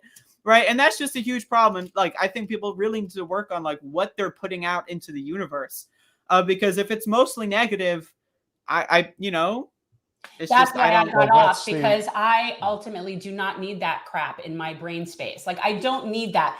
And I understand when there's valid criticisms about somebody in terms of their integrity or something that they've done, I appreciate that. I get that. And especially when we're talking about elected people, like they are accountable, and I have no problem with that. But it's when it gets mean and personal, and it's just for the sake of hurting you, because that really is just crap that I just don't need that. And it isn't that I can't have a valid debate or a discussion. It's when you get mean and personal. I don't need that crap. And I don't, and the idea of, oh, grow thicker skin or whatever it is, I have actually pretty thick skin. I don't care what people think about me. You can think whatever you want about me. I couldn't care less. But I don't need that toxicity in my aura, in my vicinity. I've met enough people at the local level that were doing that. When Jen first ran for Congress, there were a couple of what we call mean girls. They're so mean. That, you know, so mean. And, you know, they'll never, and I am connected to a lot of top people in the Democratic Party, and I can tell you that they'll never say it publicly, but privately, they will tell you how much they hate people like this. They don't how like much those they girls. Cannot stand the drama people who just want to dunk on other people. And it's also what turns people off from getting involved in politics. Yes. If there's one thing that I can circle back to about Jimmy Dore that people need to understand, it's that if you allow people like that to ever get in a position to lead a movement, your movement will fail. And it will fail miserably because that person is too toxic to cultivate support from all different areas. Once people found out, and we supported Force the Vote. I have no problem with Force the Vote. Once people found out that Jimmy was basically taking the reins on it and leading it, there were tons of people who could have made an impact who are like, I'm not touching this. I will not have anything to do with him or anybody else like Nico or anybody else who attaches themselves to it, because I will not have any part of that drama. And that is hopefully the next evolution that people need to recognize if we're ever going to build a sustainable movement. It's not to say that people can't be involved. If you're for the cause, that's great. But in terms of having the platform to lead it, there has to really be an understanding of who can and who can't. That's the thing with those people, though, that run these big YouTube channels or like that want to be in that orbit, is they want to be the leader. Like I am personally fine not leading anything. Like I'm fine being in the background and supporting things from my little podcast, my little corner of the place. But you have people that have these giant egos that they want to be in the spotlight all the time at all times. And it's their way or the highway. And like you said, that's the big thing with Force the Vote. Like, you know, when I first heard about it, it's like, okay, maybe, you know, I'll listen to the argument. And then I go watch the Force the Vote town hall that they did, where they took no audience questions, and it was just like a podcast with all their friends. And then like Jimmy Dore got drunk and started screaming and calling everyone in Congress a motherfucker, which was very entertaining, by the way. But like, you know, any normal like or an uninitiated person like sees that, and they do a full 180 degrees and they leave the room, because like, and then the problem with that as well is it also causes extreme damage to like left-wing ideas. Like I don't think anyone, like, honestly, I'm going to be honest with you. If anyone even pretends Jimmy Dore is a left-winger at this point in time, I mean, I got a bridge to sell you. And I don't have any bridges. I think that was made very clear with the Tulsi support. And like the, I think so too. Like never compromise. Like, and there are certain things I respected about Tulsi in her career, and there's certain things I don't, but I'm not a fan, and she's not somebody that I would have voted for. But he would not let it go and just defended everything. Like he doesn't have principles. He has teams. And when you're just somebody who likes to play teams, you're just going to go all in. I mean, we saw it with something that happened here locally with him, but it's like, it's not about teams and ego, but those kind of go hand in hand. When anybody talks about Jimmy Dore, and I will leave with this thought on Jimmy because we don't want to get too deep into it, but we know that people are going to find out that we talked about Jimmy, and everyone's going to come tagging in. Go look up Above It All when you're watching this clip, by the way. There you go. Now go on.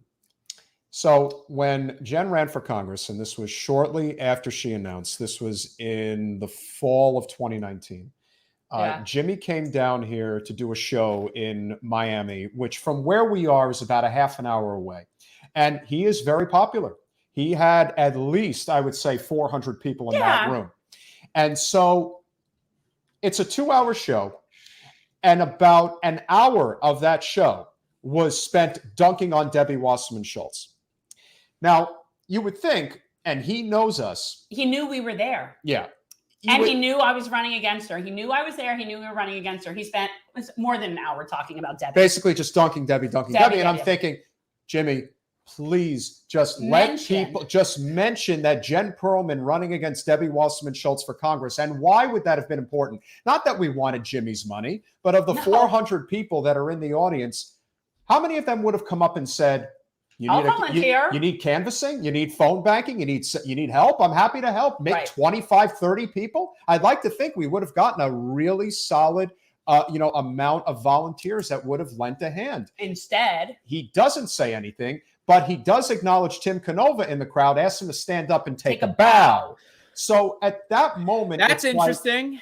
Yeah, I mean, at that moment, it's like, Jimmy, you're a grifter. Because he and Tim were friends, and because of whatever, Tim also lied about us for so long and said we were really. He was a plant for Debbie, and I took George Soros money, and he would say all these things. And Jimmy, being all about teams and not facts, just believed his friend.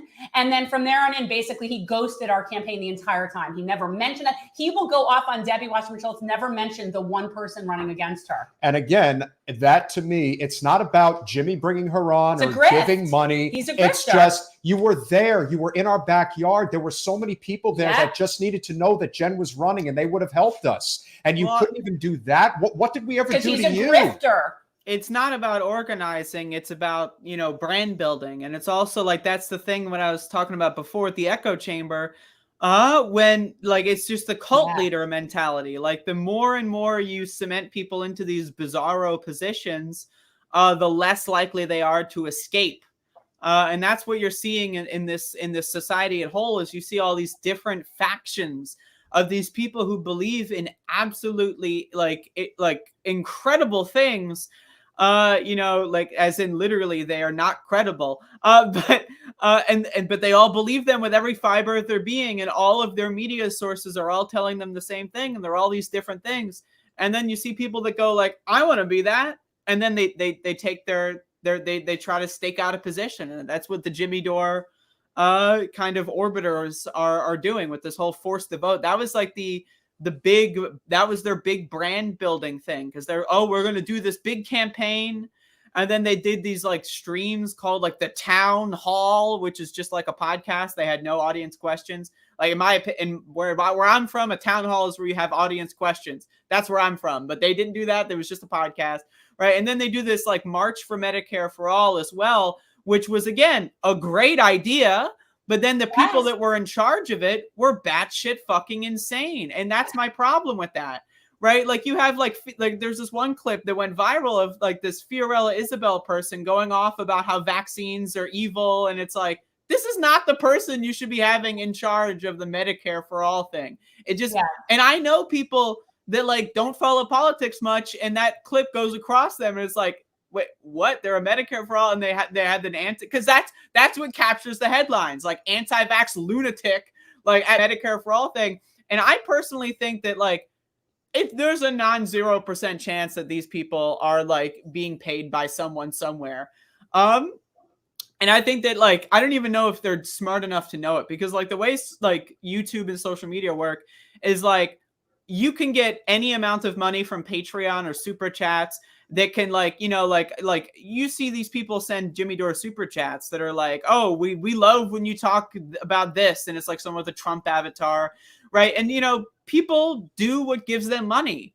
And so like, when you like see that you got like, oh, I got like 30 new patrons when I made this video about how vaccines are bad, and then you make another one and you get another 50 patrons, right? It just, it promotes that behavior.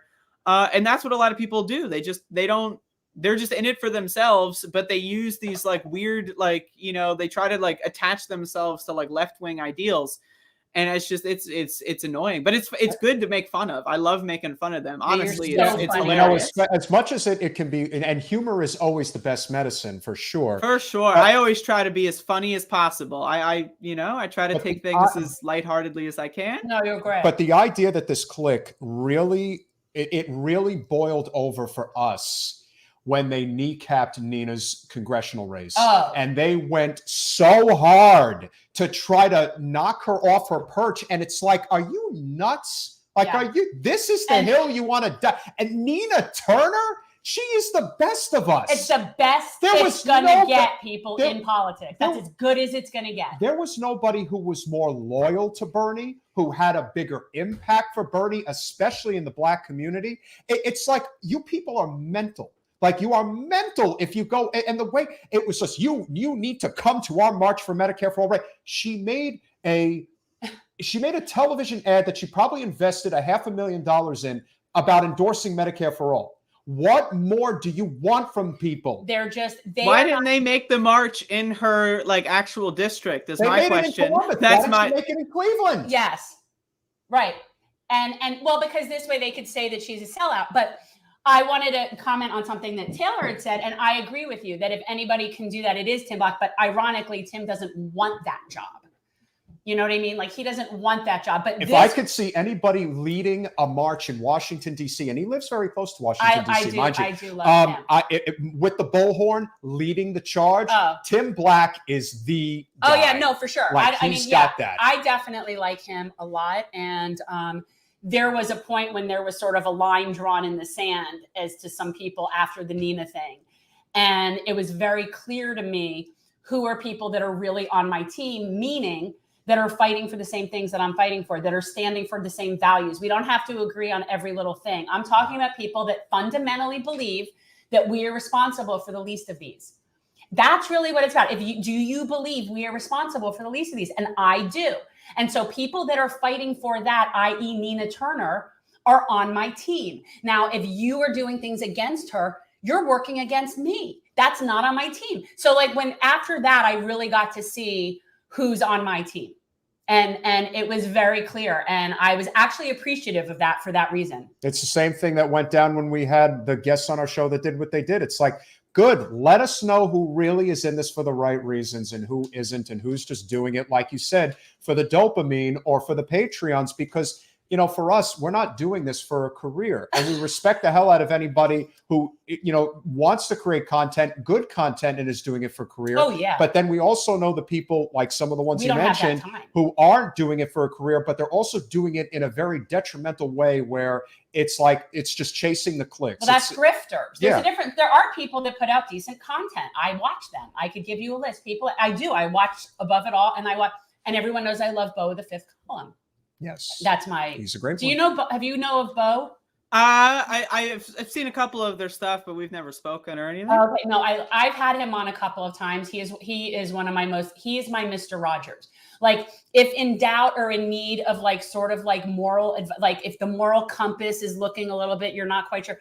I will always go, like, he is so on. There is so many things. And there is one more topic I want to address, Andrea, that, when you talk about what turns people off from getting involved in politics, there is a cottage industry, and this isn't about independent media. This is now about the corporate media side, the journalists, the protectors. You know who the horse whisperer is, right? I'm familiar.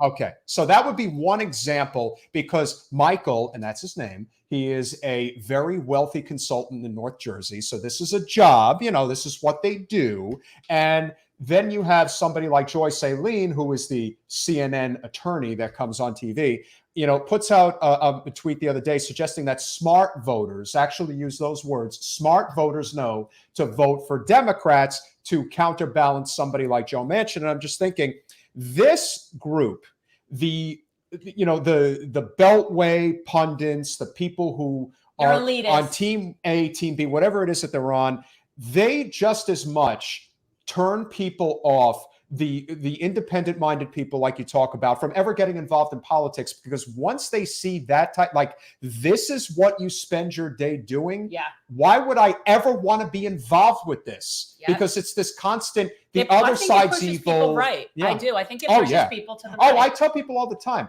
like, when you have a person like Joyce Aileen who makes a statement like that, an independent voter says that and does this when they go to the ballot box. I have no doubt whatsoever that the Trump type voter who's independent also has this, I'm giving an FU to elitist society. What do you think about that? Oh, well, I personally have no problem like calling Americans dumb, but like you have to understand the context and how you do it. Like if you are like a Democratic like operative and you're calling someone else dumb when like you were trying to tell us that Kamala Harris and Hillary Clinton were good stuff, I mean, I would suggest looking in the mirror. I mean, like I was saying before, I think America designs its citizens to be dumb, right? And I think that the solution to that is to not necessarily just call them dumb, but to like, tell them what the problems are and how they can solve them and what went wrong and what's wrong with society. When you notice these Democratic Party operatives that like, the corporate people, they always try to prop up like these very vague notions of like, fairness and equality. And then like, they've got Congress and they're not, doing anything. Joe Biden has the presidency. He's not really doing much about it. Right. So it's like, you gotta be like, if someone's telling you that you're stupid and you think that they're a stupid person, you're not going to listen to what they're saying. And so that's the problem with that. Like if I say someone's stupid, I'll say I'm stupid. I think I'm dumb pretty like, like we're all dumb. We're all Americans. Like we're all in the same boat together. Right. But like these people that think that, they're better than everyone else. And this is one of the reasons why I came up with the name Above It All, because I like to take that kind of I'm better than you approach, but a little bit, put the ironic twist on it. Because like I think the idea that anyone is better than anyone else, I think is fundamentally absurd. But then also like you see like anyone to the left of like Adolf Hitler is like they're always fighting with each other. But when you get to that right, like the far right wing, they love each other. They will give you the like if you like if you're a why I left the left person, you go on the right. They don't care that you were a left winger before. They will say like, oh look, they were a left winger before, and then we got them on our team. Right? They will market the shit out of you. They will bring you to their side. The right loves that because their whole entire like identity is based around like identity politics and groupthink. And if you basically agree with like the basic tenets of that, you can do whatever you want. You can go to a protest and murder people and you're a rock star, right? Like that's the state of the right wing. And anyone like against them, like they're absolutely fundamentally insane. And they're like a factory that manufactures insanity, right? But anyone to the left of Adolf Hitler is too busy fighting each other to really actually combat the threat that's happening here. Right. And so like while the statement, like you mentioned, like smart voters know to like vote for more Democrats, while that might like kind of be true, like, yes, would having less corporatists and less Joe Manchins be a good thing? Like how is voting for Republicans going to fix the Congress? It's not. It's going to make it worse. Right. The way that you fix that is by not having people like Joe Manchin control the party. Right. In my opinion, they should kick him out of the party. The guy is a clown. Same thing with Kyrsten Sinema as well. They should kick them out of the party. Like say, you know what? We don't need the Senate. Fuck the Senate. These people are garbage. Let's get rid of them. Vote for Democrats again. See, because at least we're purging our party of undesirables. Right. At least that's like that. Like you got to hold these motherfuckers accountable. Like Joe Manchin has literally destroyed the Biden presidency. I mean, it is in the dumpster, right? It is garbage now. And I criticizing the voter isn't going to do anything about that, especially when voting is going to be tremendously more difficult in most of these states. Like I think a majority of the states in this country have passed voter restriction laws, right? Yeah. So like, if voting takes forever, people are going to be less likely to vote. And when the people that they're ostensibly going to vote for are on Twitter all day, like calling them stupid or whatever, it's not going to create a fundamentally good environment. And that's why, like, I personally say that I will vote for the most left-wing candidate in any race. So it's like, I don't think that'll ever end up being a Republican. But if it were, if the Republicans of Reconstruction came back from the, if it switched, over, right. Yeah, like if it's an independent that I think has a calculus of possibly winning because we don't live in a ranked choice voting society, like I will vote for the person who I think is the most likely to bring about the best left-wing like idea. And so if it's Joe Biden versus Donald Trump, I mean, I voted for Joe Biden, but like that doesn't mean I'm going to be happy with it. That doesn't mean that it's like, okay, I voted for him, so I'm on his team. I'm defending him for 4 years. Fuck that shit. I think Joe Biden is being honestly, at this point, I would say Joe Biden might be worse than Donald Trump in a few areas. I mean, looking at what's going on with Omicron, and he's like posting pictures of his dog. Now, I love dogs, but like, goddamn, can you mention the fact that there's like a giant surge going on? But anyway, like I like the whole team-based ideology it's not good. It's very bad. Well, I would never imagine that YouTube would ever recommend our video, but no, we do not get recommended. We talk about things that they don't want out there. And the biggest thing that we do talk about is what you just alluded to, and what a big fan of yours, Alicia, just referred to, which is Ali CIA. Yes, Ali CIA. Excuse me. See, I really can't pronounce anything correctly. No, it's I know it's a play on words. I get correct. Okay. But what I think is very important here, which we talk about all the time, is that corporate special interests have completely captured our government. Yeah, that's the problem. It more or less doesn't matter which party is in power. There's always going to be There's always going to be a rotating villain like a Joe Manchin. Joe Manchin just happens to revel in being the bad guy. Like, he loves the attention. Let's be honest. His daughter is a full-blown criminal. And the fact that if you really wanted to get him on board with the agenda, you could just say, Heather Bresch is going down if you don't get on board with this agenda. We're going to put that to the top of the DOJ pile. Like, seriously, there are so many things you could do to play power politics that FDR, JFK, and LBJ played, but they're not playing. And so by that, from that regard, it is kabuki theater.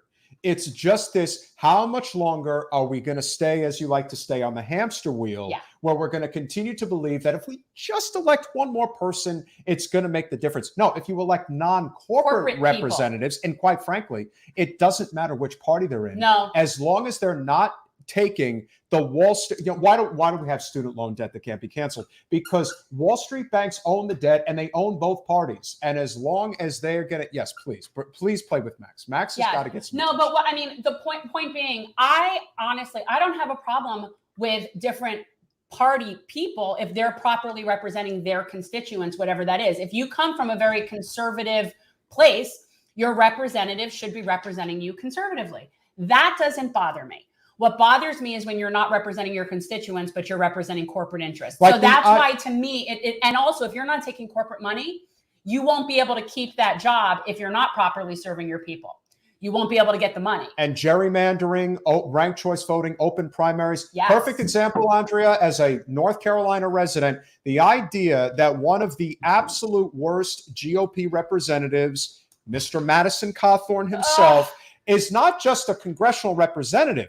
He's a congressional representative of Asheville, the most liberal bastion of the entire state. That's where I am every summer. And the only reason he is a representative there is because of how gerrymandered the district is. If that was a normal district, there's no way. There's no way he could be a representative there. So to me, I think that there are a lot of infrastructural problems that I think we can all work on, that, kind of like in Florida, we may very well have not only ranked choice voting, but cannabis legalization with home grow in the 2022 midterms. And I think if we have that, that's the type of stuff that we could really unite with almost everybody. That's what we do. In Florida, we actually do ballot initiatives pretty decently.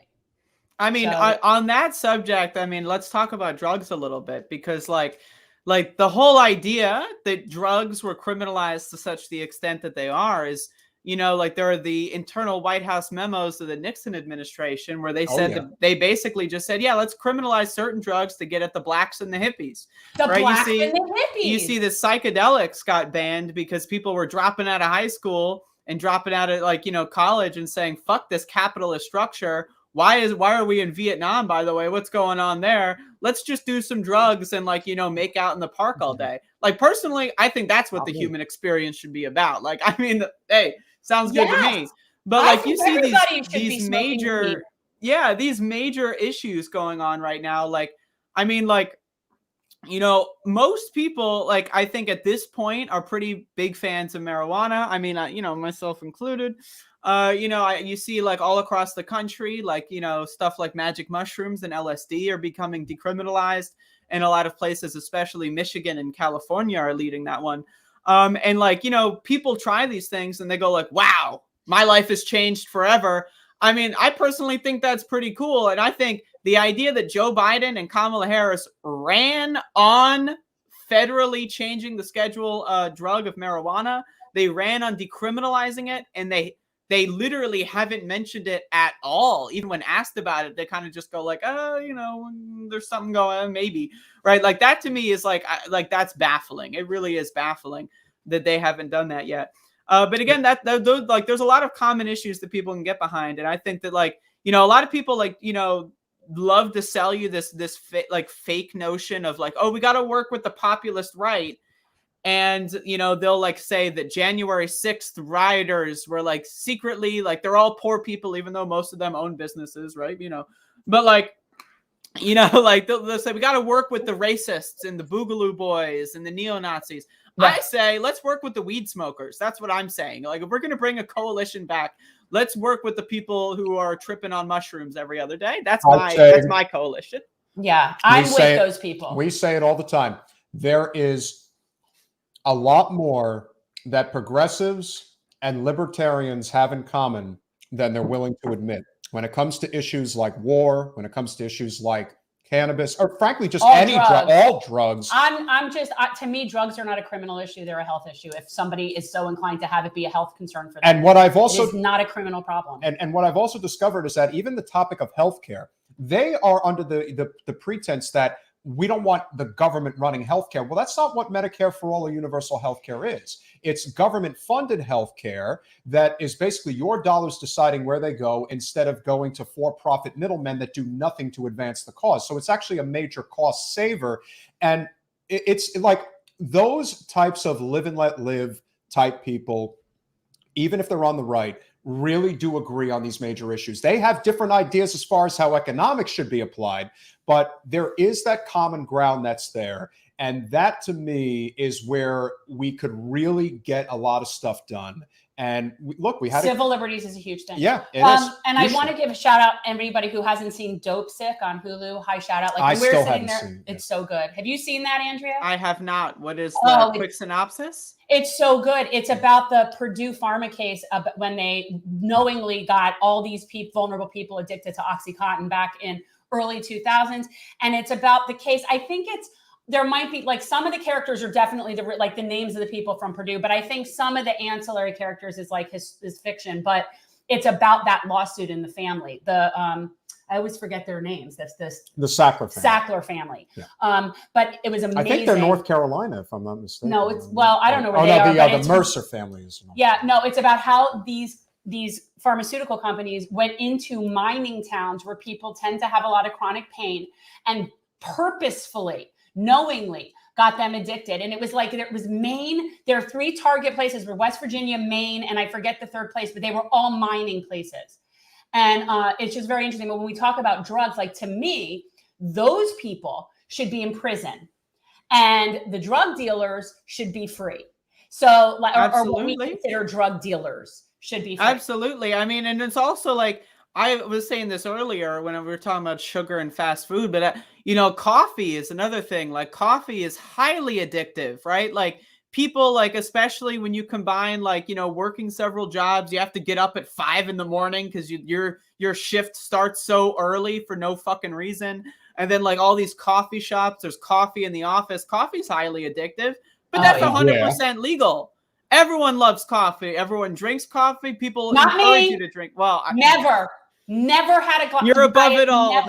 I have never had a cup of coffee in my whole life. I'm going to change that. That's going to be my life goal. My life goal is going to introduce you to the coffee. No. But anyway, isn't it weird that weed's illegal, but coffee's legal? Well, they view that coffee can help the workers produce. Coffee can help the workers be obedient drones and get to work on time and produce better.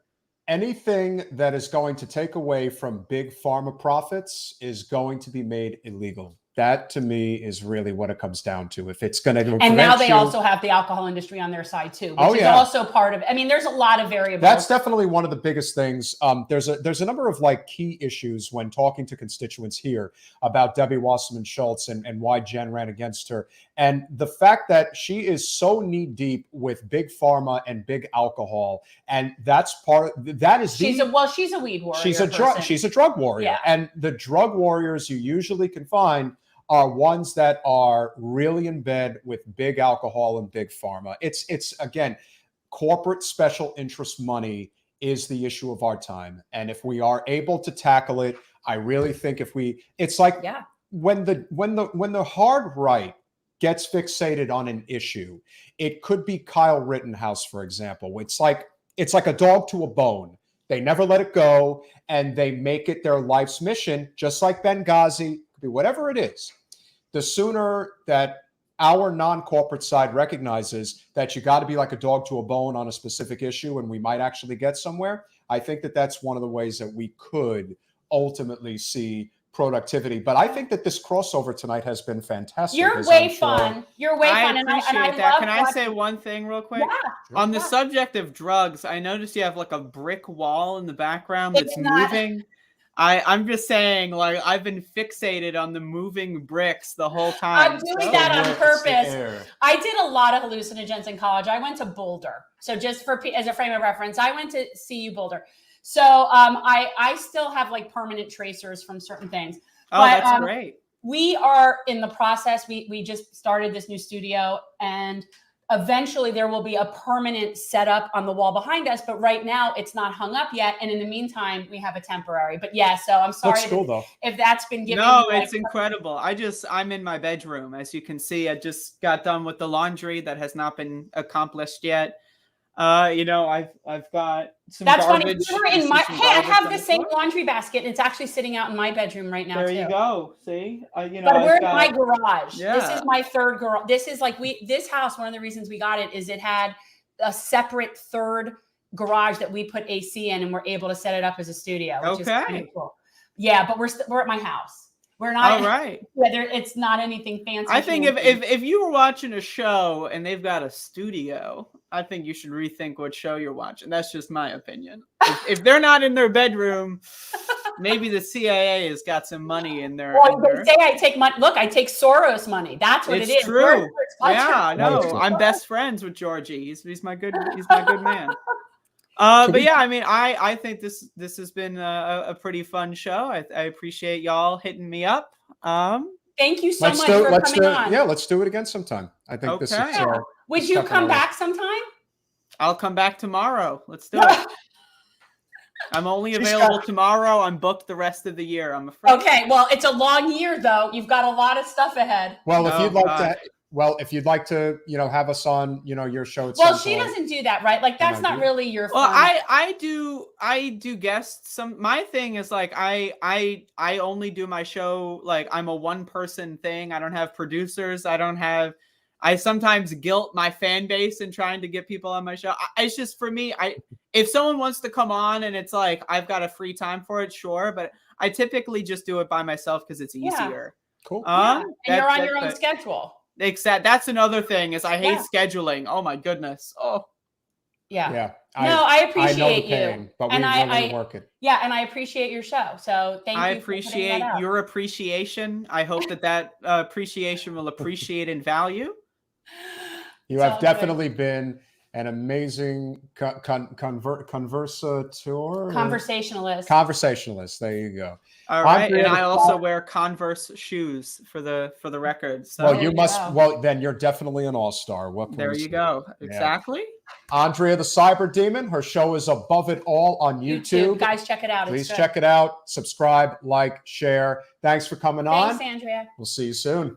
All right. Thanks, Andrea. How do I get out of here? Do I just are you going to kick me? I got you. We'll get you. Okay, you're just going to. I kicked her out. That's terrible. No, you didn't. But she was Thanks, lovely. Andrea. Yes, absolutely great conversation. I knew that I would really like her. I mean, look, when people are real and you see them doing their real content and just being who they are, and then you can know that well, yeah, I like them. You know what I mean? That's the thing. It's like, it's not. I think the importance of, like I said, these conversations are, you know, and Blue Bandit's right. It was a great talk. Yeah. And I think any time that we can have these crossovers and, you know. The thing is that I end up. Please, that is like, that's the, like, if you're going to remember Jeb for anything, like that's. Oh, that was the best. I think that, you know, for me, the more we cross over with people that we know we agree with on a lot of issues, but are also fighting the right fight. Right. But it's like what that does is it keeps building this web. Yes. Like I really see it as a web. And every time we make a connection with someone else that's on our team on a lot of issues. And again, it's not black and white in that sense. It's really just, is somebody wanting to see the progress that we're wanting to see? 100%. And if that person is, the more we do crossovers and then her audience knows who we are and our people know who she is. And I think that just keeps it, it's just good. And for a conversation that generally would go from maybe 45 minutes to an hour, we went for like an hour and 15 minutes. So really, you know, but that's when you know you're having a great conversation. And that I think is key. And it just flowed. And I think that we hit on some really important spots. And look, you know, we're going to put some clips out there, and we know that people, you know, we're going to catch hell from some of them. And I really don't care. You know, who cares? And here's the best part. Because they need to hear it. Because they need to hear it. That's the beauty of, though, really, that you do occasionally be on social media for us. And the fact that I don't really know unless he says this happened or whatever. No, we'll discuss the content. Right. But I don't see it. So if now when people are mean about whatever they don't like, I don't know. And I also I don't know how to read the comments on YouTube. I've got issues. I handle that. Okay. And so people can be as mean as they want to me now. It doesn't really matter. But yeah. We have one last thing to cover, as you guys know. You know what? Now that we started a year, count Karens. Count how many times I get called Karen. I haven't heard it yet tonight. Okay. No, not tonight necessarily, but just throughout the course of the year, we should count Karens. Fair enough. And then next year on New Year's or in Festivus, we could have like a toll of the Karens. So we have our focus on Florida, and well, look, we'll just jump right into it. Obviously, everybody was.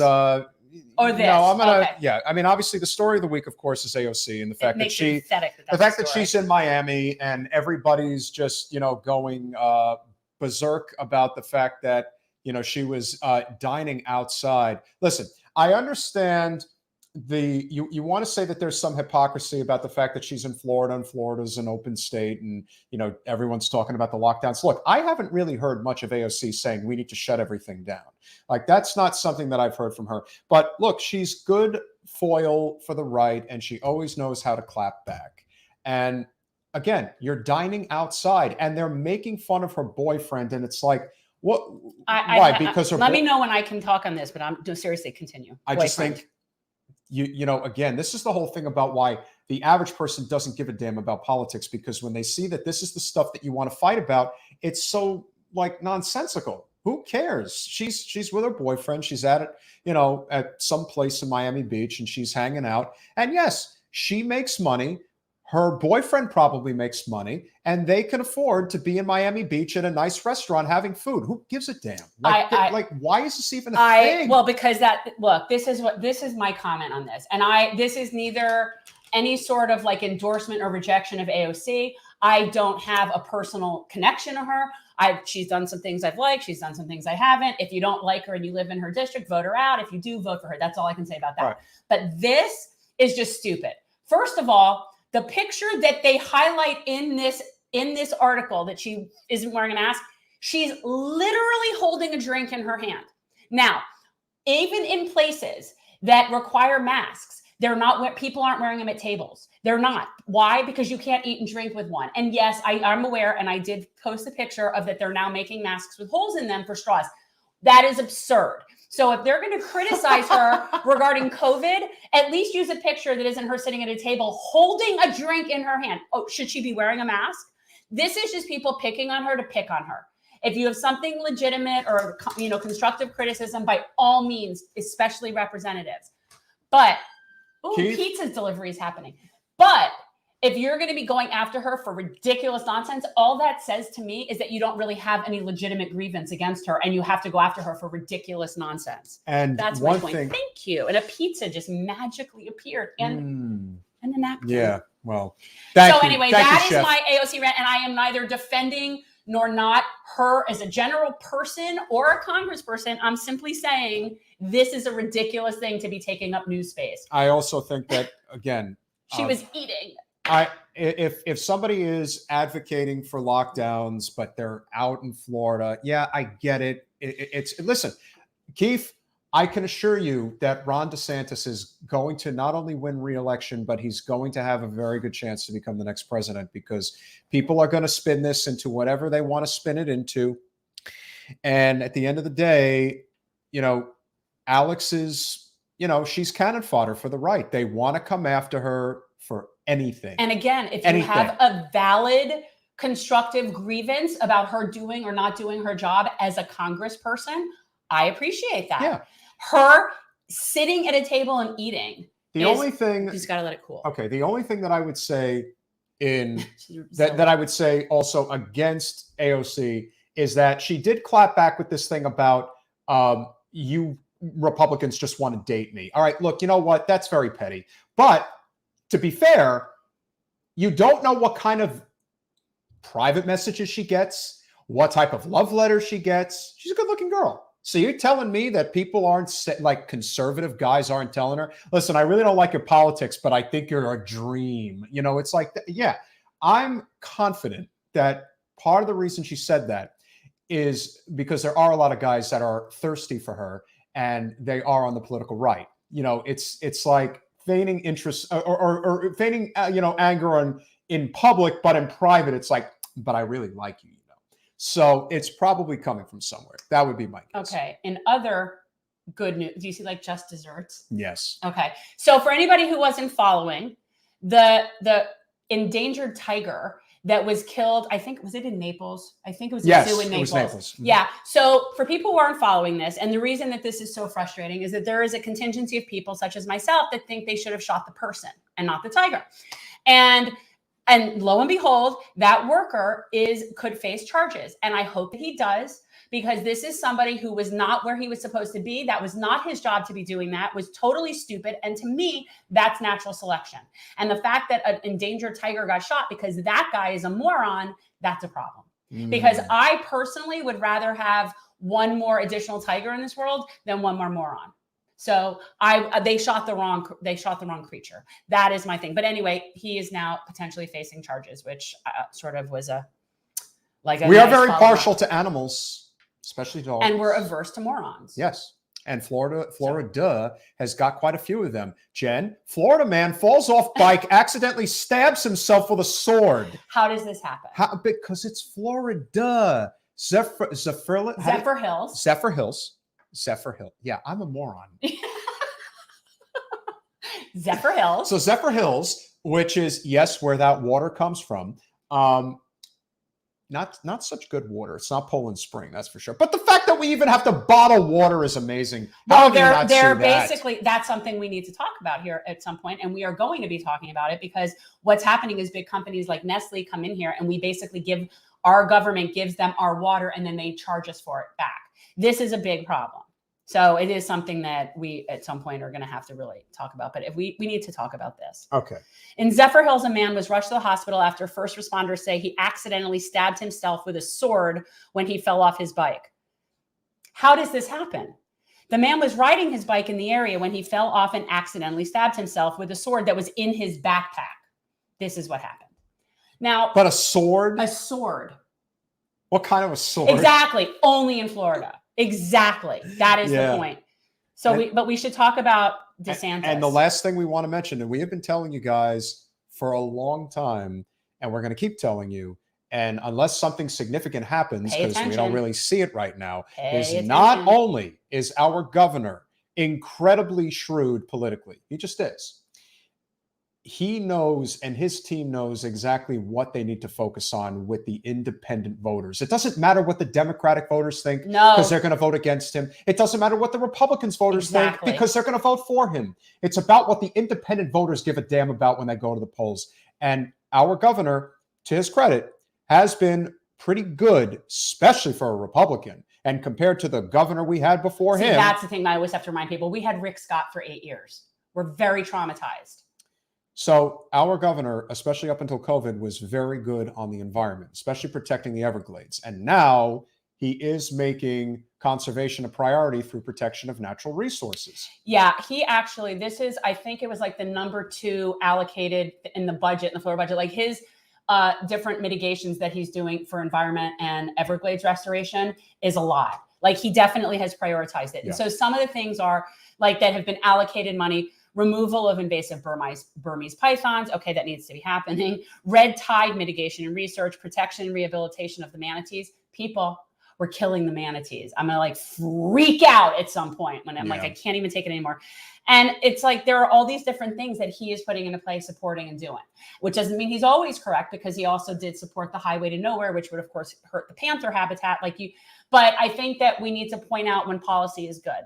And he prioritized our environment and our Everglades in his budget. And so for that, I am appreciative. Absolutely. And I agree. And I think that, you know, again, if our governor does something good, we will say that he did something good. Oh yeah, I call him out for all his crazy. You know, and again, can you get on the governor right now with the lack of testing sites and the fact that Florida is having a problem again with the spreading of COVID? Look, at the end of the day, I don't see how that's his fault. This is one of those things where you guys have to understand that as much as the governor can attempt to do something, this is a result of not having universal health care.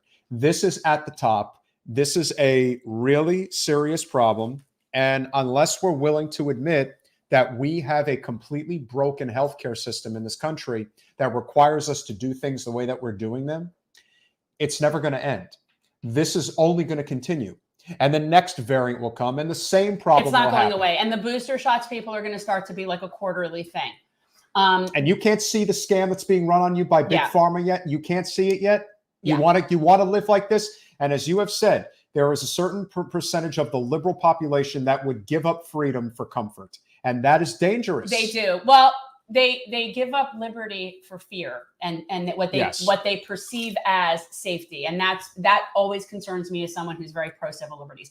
However, what I would like to say about the thing with DeSantis is the Democrats focusing on him and their stories. Where is he? It's Omicron. He's MIA. That to me is as moronic as going after AOC for not wearing a mask at a table. Let me count the ways. Okay. First of all, what would you have him be doing for a variant, mind you, that is having way lower death tolls, way less severe complications? And yes, it is spreading. There's nothing that he can do about that. And all the mandates in the world and all of those things is not going to stop it. It's a virus. We can all do what we can do. Keep our hands clean, wear our masks. I appreciate that. But mandating it is not going to work.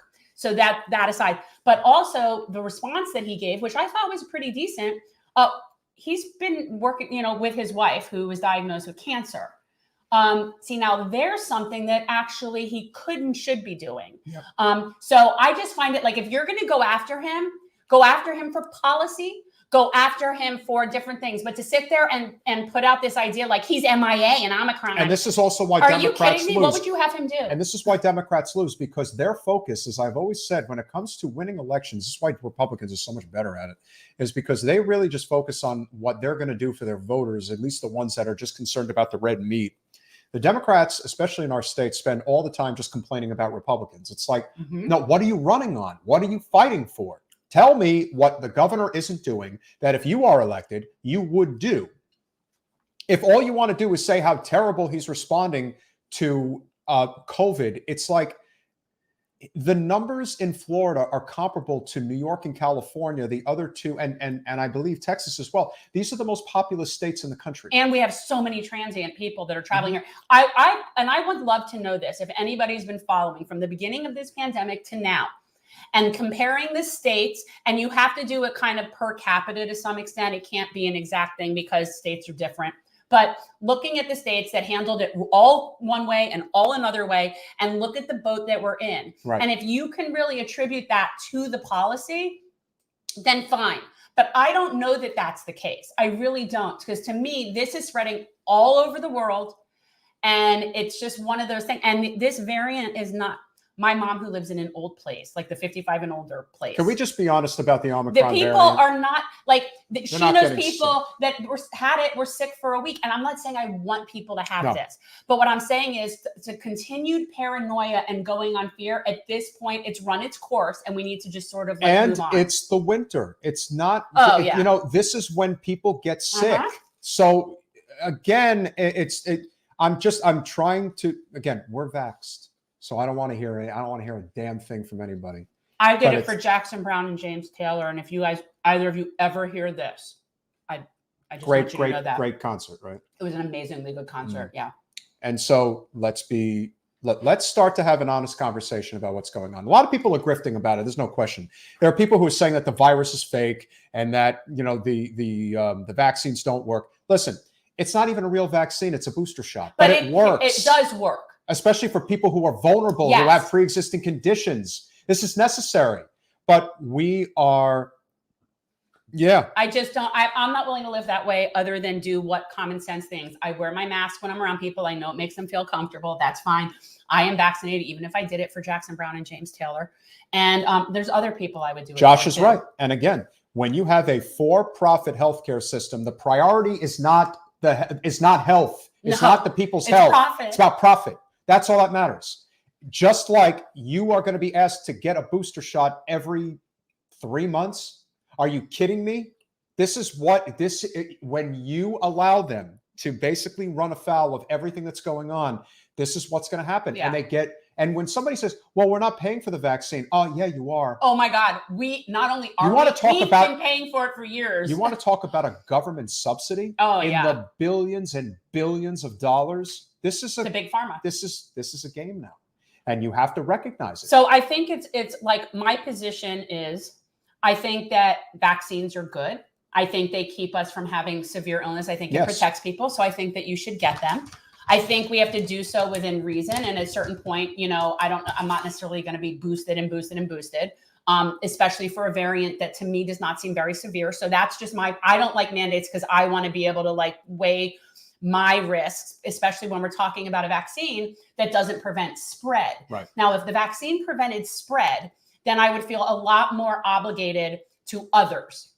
But because I have both had COVID and been vaccinated, I feel like that's as good as it's getting for me personally. And Cloud, one thing I want to say, when we had the Spanish flu 100 years ago, 100 million people died. And so that is not to take away from the fact that 800,000 people have died from this virus. I think that's horrible. We are not, as a society, recognizing two things that you just pointed out. Number one, we're not a healthy society. So let's start there. And number two, the reason why hospitals are in crisis mode is because, again, we have a for-profit healthcare system. Hospitals are dramatically understaffed. And they don't know how to deal with this problem when now people are getting sick. Now we're seeing the effects of what actually happens when we have a completely dysfunctional healthcare system, where, God forbid, we are in the middle of a crisis where people are getting sick with a dangerous disease. And there is no question that because we have been given nothing, and I mean nothing, President Biden has the authority to expand Medicare to everybody. It is a national health crisis. He is the commander in chief. He has the executive authority to do this. And he hasn't done it, not even for a minute. Imagine but you see, this is why they don't do it for a minute. They don't do it for a minute because they know if they do it and people get a taste of what a real universal health care, they'll never give it up. No. Because that's when you'll get people marching in the streets. That's when you'll get people saying, no, I want my goddamn health care. And that is the truth. That is what's going to happen. I agree. I think that, look, we created this virus, we created this, and now it is out there. And now we have to live with it like we've lived with the flu. People die from the flu every year. I think that's horrible. And I think that people who are vulnerable, like my dad, should get their flu shot. Like, 100%. I think that's fine. But I think that we can't live with this being the center of the universe. And it is sad that so many people have died. And I do think a lot of that could have been prevented in the beginning. My dad's girlfriend. We're way past that now. Oh, 100%. My dad's girlfriend has a pre-existing condition. And she is vaccinated and boosted. And they've tried to argue with me that, the getting vaccinated stops the spread, and it doesn't stop the spread. No. It can help you. And everybody who can get vaccinated and needs to should get vaccinated. Yeah. But mandates are not going to solve anything. They're only going to make it worse. There is a reality that we are not willing to confront about the fact that our system is so broken. It is so unbelievably broken. And if people can't see it now, that we have a for-profit system that is going to end up killing more people than it isn't. Yeah. Because the whole point of this is how much more money can we extract? How many more suckers are out there that can't see the game that's being run on them at this point? It's like Andrea was on our podcast talking about the fact that 90 to 95% of this country doesn't have enough fiber in their diet. Which isn't at all surprising to me. But I also bet there's probably don't have enough of a lot of things in their diet. But if you don't have enough fiber, where do you think stomach cancer comes from? Where do you think colon cancer comes from? And you get the bad poops. Where do you think that comes from? That's what I would tell my kids. You know, trust me, your poop says a lot about you. I'm just saying it really does. Or lack thereof. Or lack thereof. What do I say? Fiber, you got to have fiber. It's good for the poop. And so that is just one example of how unhealthy our society is. And if your immune system is unhealthy, what do you think is going to happen if you catch a deadly virus? It's not that you wouldn't be able to fight it off. I had COVID in the summer of 2020. I was asymptomatic. And then I believe I had it again, and I had a light cough. Because he was nice enough to share it with me. No, your son got... I know you'd like to blame yes, my child, but I don't think that's how it happened. I think that we need to recognize that we are way too ready, willing, and able on the left. And it's not even so much the progressive left. No. It's really the liberal left, if we're being honest. You know what? It's a combination. It's people that are okay making policy based on fear and not on reason. Right. Once you abandon reason for and also just in general bans and mandates, they don't work. No. And they don't work. And if this were a sterility vaccine, then you could do it and you could require it for kids at school and just like we do for other things. But it isn't. And so we need to stop. Exactly. It really isn't a vaccine. It's really a shot. And the last thing I will say is that what you needed to do at the very beginning of this pandemic was to implement universal health care and a universal basic income. And you got neither.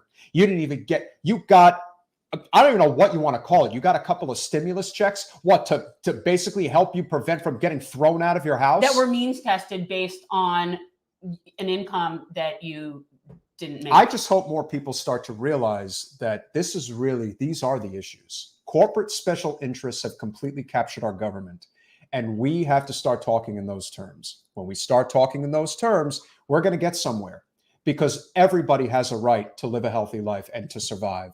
It really comes down to whether or not people are going to start taking on their government. And that's what we need to do, because both inside and outside. And that's the thing. We need to work with the people. The outside people need to work with the inside people. And last thing. Yeah. And if you think that shitting on Nina Turner and helping her lose her race is the way to do it. No, definitely not. It's just not going to help. And if you don't want to, I always say, if you don't want to participate in electoral politics, if you don't think it's worthwhile, I don't necessarily agree, although I understand your frustration, then just don't. But to crap all over it and go out of your way to sabotage what we do have is really counterproductive. Steve, excellent. Single-payer healthcare would reduce the time providers spend on billing paperwork and free them up to spend more time providing care. It would it'd be like getting 10 to 15% more doctors and nurses. Yes. Bingo. My husband runs a medical practice. He has two partners. They have a practice here. They, a decent size, nothing massive. And the amount of personnel and effort and time is just dealing with managed care is more time than they actually spend with patients. Bingo. On that note, Wednesday night, we're going to have two special guests. First one, yes, we have good guests. Peter, Doctor? I think he's Glick. I think it's Glick is how you say his name. Mr. Scientist. He is an environmental scientist. And he recently was flying over our Florida Everglades, like very recently was flying over that, and had tweeted out basically something along the lines of, oh, they're so screwed. And the fact that he's an environmental scientist that focuses on water, I'd say he might know a thing or two. And then a publication picked up that tweet and did an article on it. I saw it, and then we reached out to him, so he's coming on our show. And I'm very excited about that, because we need to be talking to water scientists in Florida. We're having a situation here. And it has nothing to do with AOC's mask. No. We're really, seriously wasting time on that. We're really running out of time with the water situation. We really are. That's who's coming on Wednesday, and who else? And then we will be talking about January 6th with Danny Scherzen. That was good. I did it. I did it. Danny Scherzen, who friend, and he's served in the military and can actually talk about what really went on. He would be like my second, Mr. Rogers. No, in terms of like how I feel about Steve Grumbine. Like I'm always sweet on Steve, and then I like Danny too. Like these are, if anybody was interested, these are the boys I'm sweet on. Well, with that said, we really appreciate you guys. Hope you enjoyed it. We will see you on Wednesday night. It's going to be interesting. I think we're off to a great start this year. What do you think? I haven't called out politicians. Stop. On mandates. Don't. No, I can answer that because I don't need to call it out. I just don't like the idea. I'm opposed to it, and that's that. And if anybody who's doing that, I disagree. It's just a general disagreement. I don't need to name names. They're who they are. Guys, get vaccinated. Do not force people to get vaccinated. Correct. That's it. We'll see you Wednesday. Bye, all.